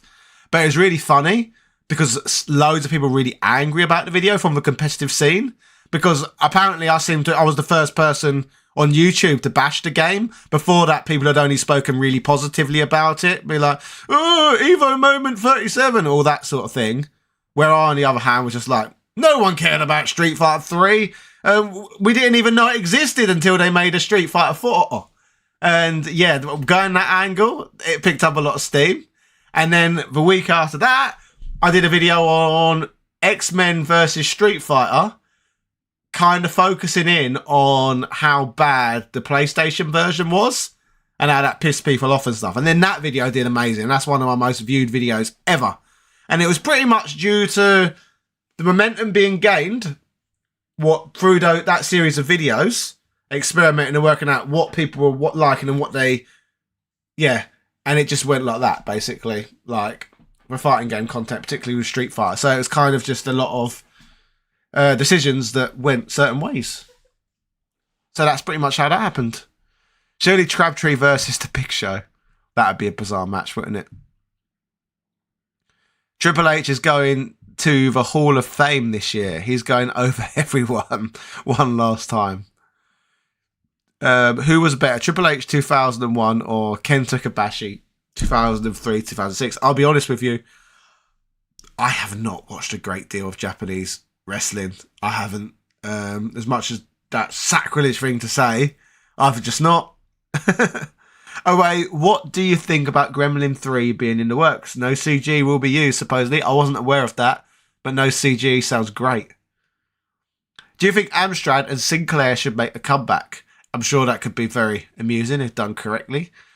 Will you do more Power Rangers videos? Were you a fan of the show? I was a massive fan of the show. There's even old footage. I even made Power Rangers videos as a kid, which I want to try and get off my parents so I can potentially put some of that footage on the channel. And yes, I will make more Power Rangers videos. The next one will probably be covering all of the movie games, but in one big video, because I think it would be tough to get views on them as separate videos, because Power Rangers the movie, yeah, that sounds like it should be one game, even though it's not. So it'd be one big video about all the Power Rangers the movie games. But I've got to psych myself up to make that one, because that's going to be, there'll be a lot in that. Street Fighter Rainbow Edition should have had Zippy and Bungle in the roster, and George and Jeffrey. New angle idea: Top Hat Game Man versus Street Fighter 3 fanboy jobbers. I did a follow-up video. So that year, I went down. I can't remember what I called it, but this was really petty and ridiculous. I flew to Romania and I went deep into a real-life salt mine. So I responded to all the most negative comments on the Street Fighter 3 video in an actual salt mine. I was so proud of that level of petty. Yeah. So... yeah, it makes me laugh because I did that because it's so over the top. Street Fighter Rainbow Edition. Yeah, I've read that one, sorry. Street Fighter 3... The alpha first time I played it was back for the PlayStation Portable. When did I first play it? I'm not even sure. Still waiting on that Mighty Morphin Power Rangers Fighting Edition video. Yes! That would be the next one I'd have to make after the movie one, because that was the next game they made, I think, after that. I think. Yeah, I think that was the last one, wasn't it? Yeah, yeah. They need a Street Fighter Alpha 4 with Guilty Gear Strive. Yeah, Alpha 4 would be a cool idea. I'd like to see an expanded version of Street Fighter 2. As in, build on the roster and the stages.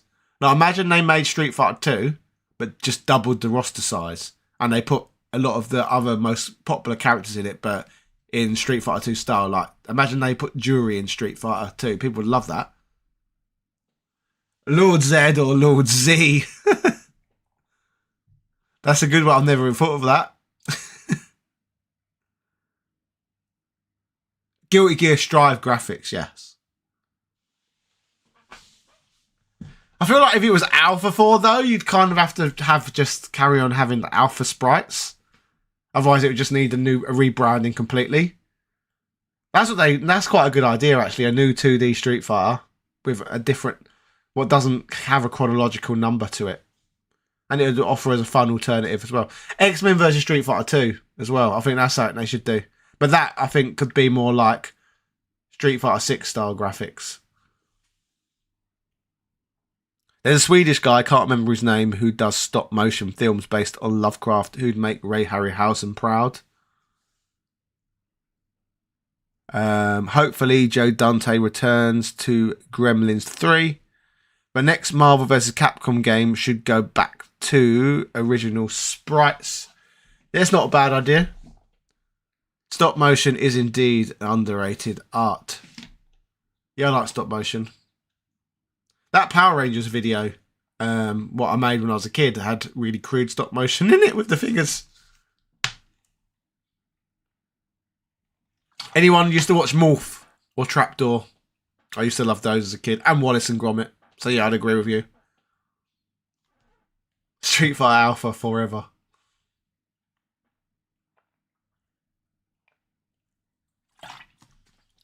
What about Fighting Street 2? There was Fighting Street. Have you played Realm of Haunting? Peak British gaming. Best British PC game is other than Lemons. Also, Beats of Power. Don't you open that trap door. Because there's something down there. Anyway, guys, I'm going to say huge thank you to everyone who's donated to this stream.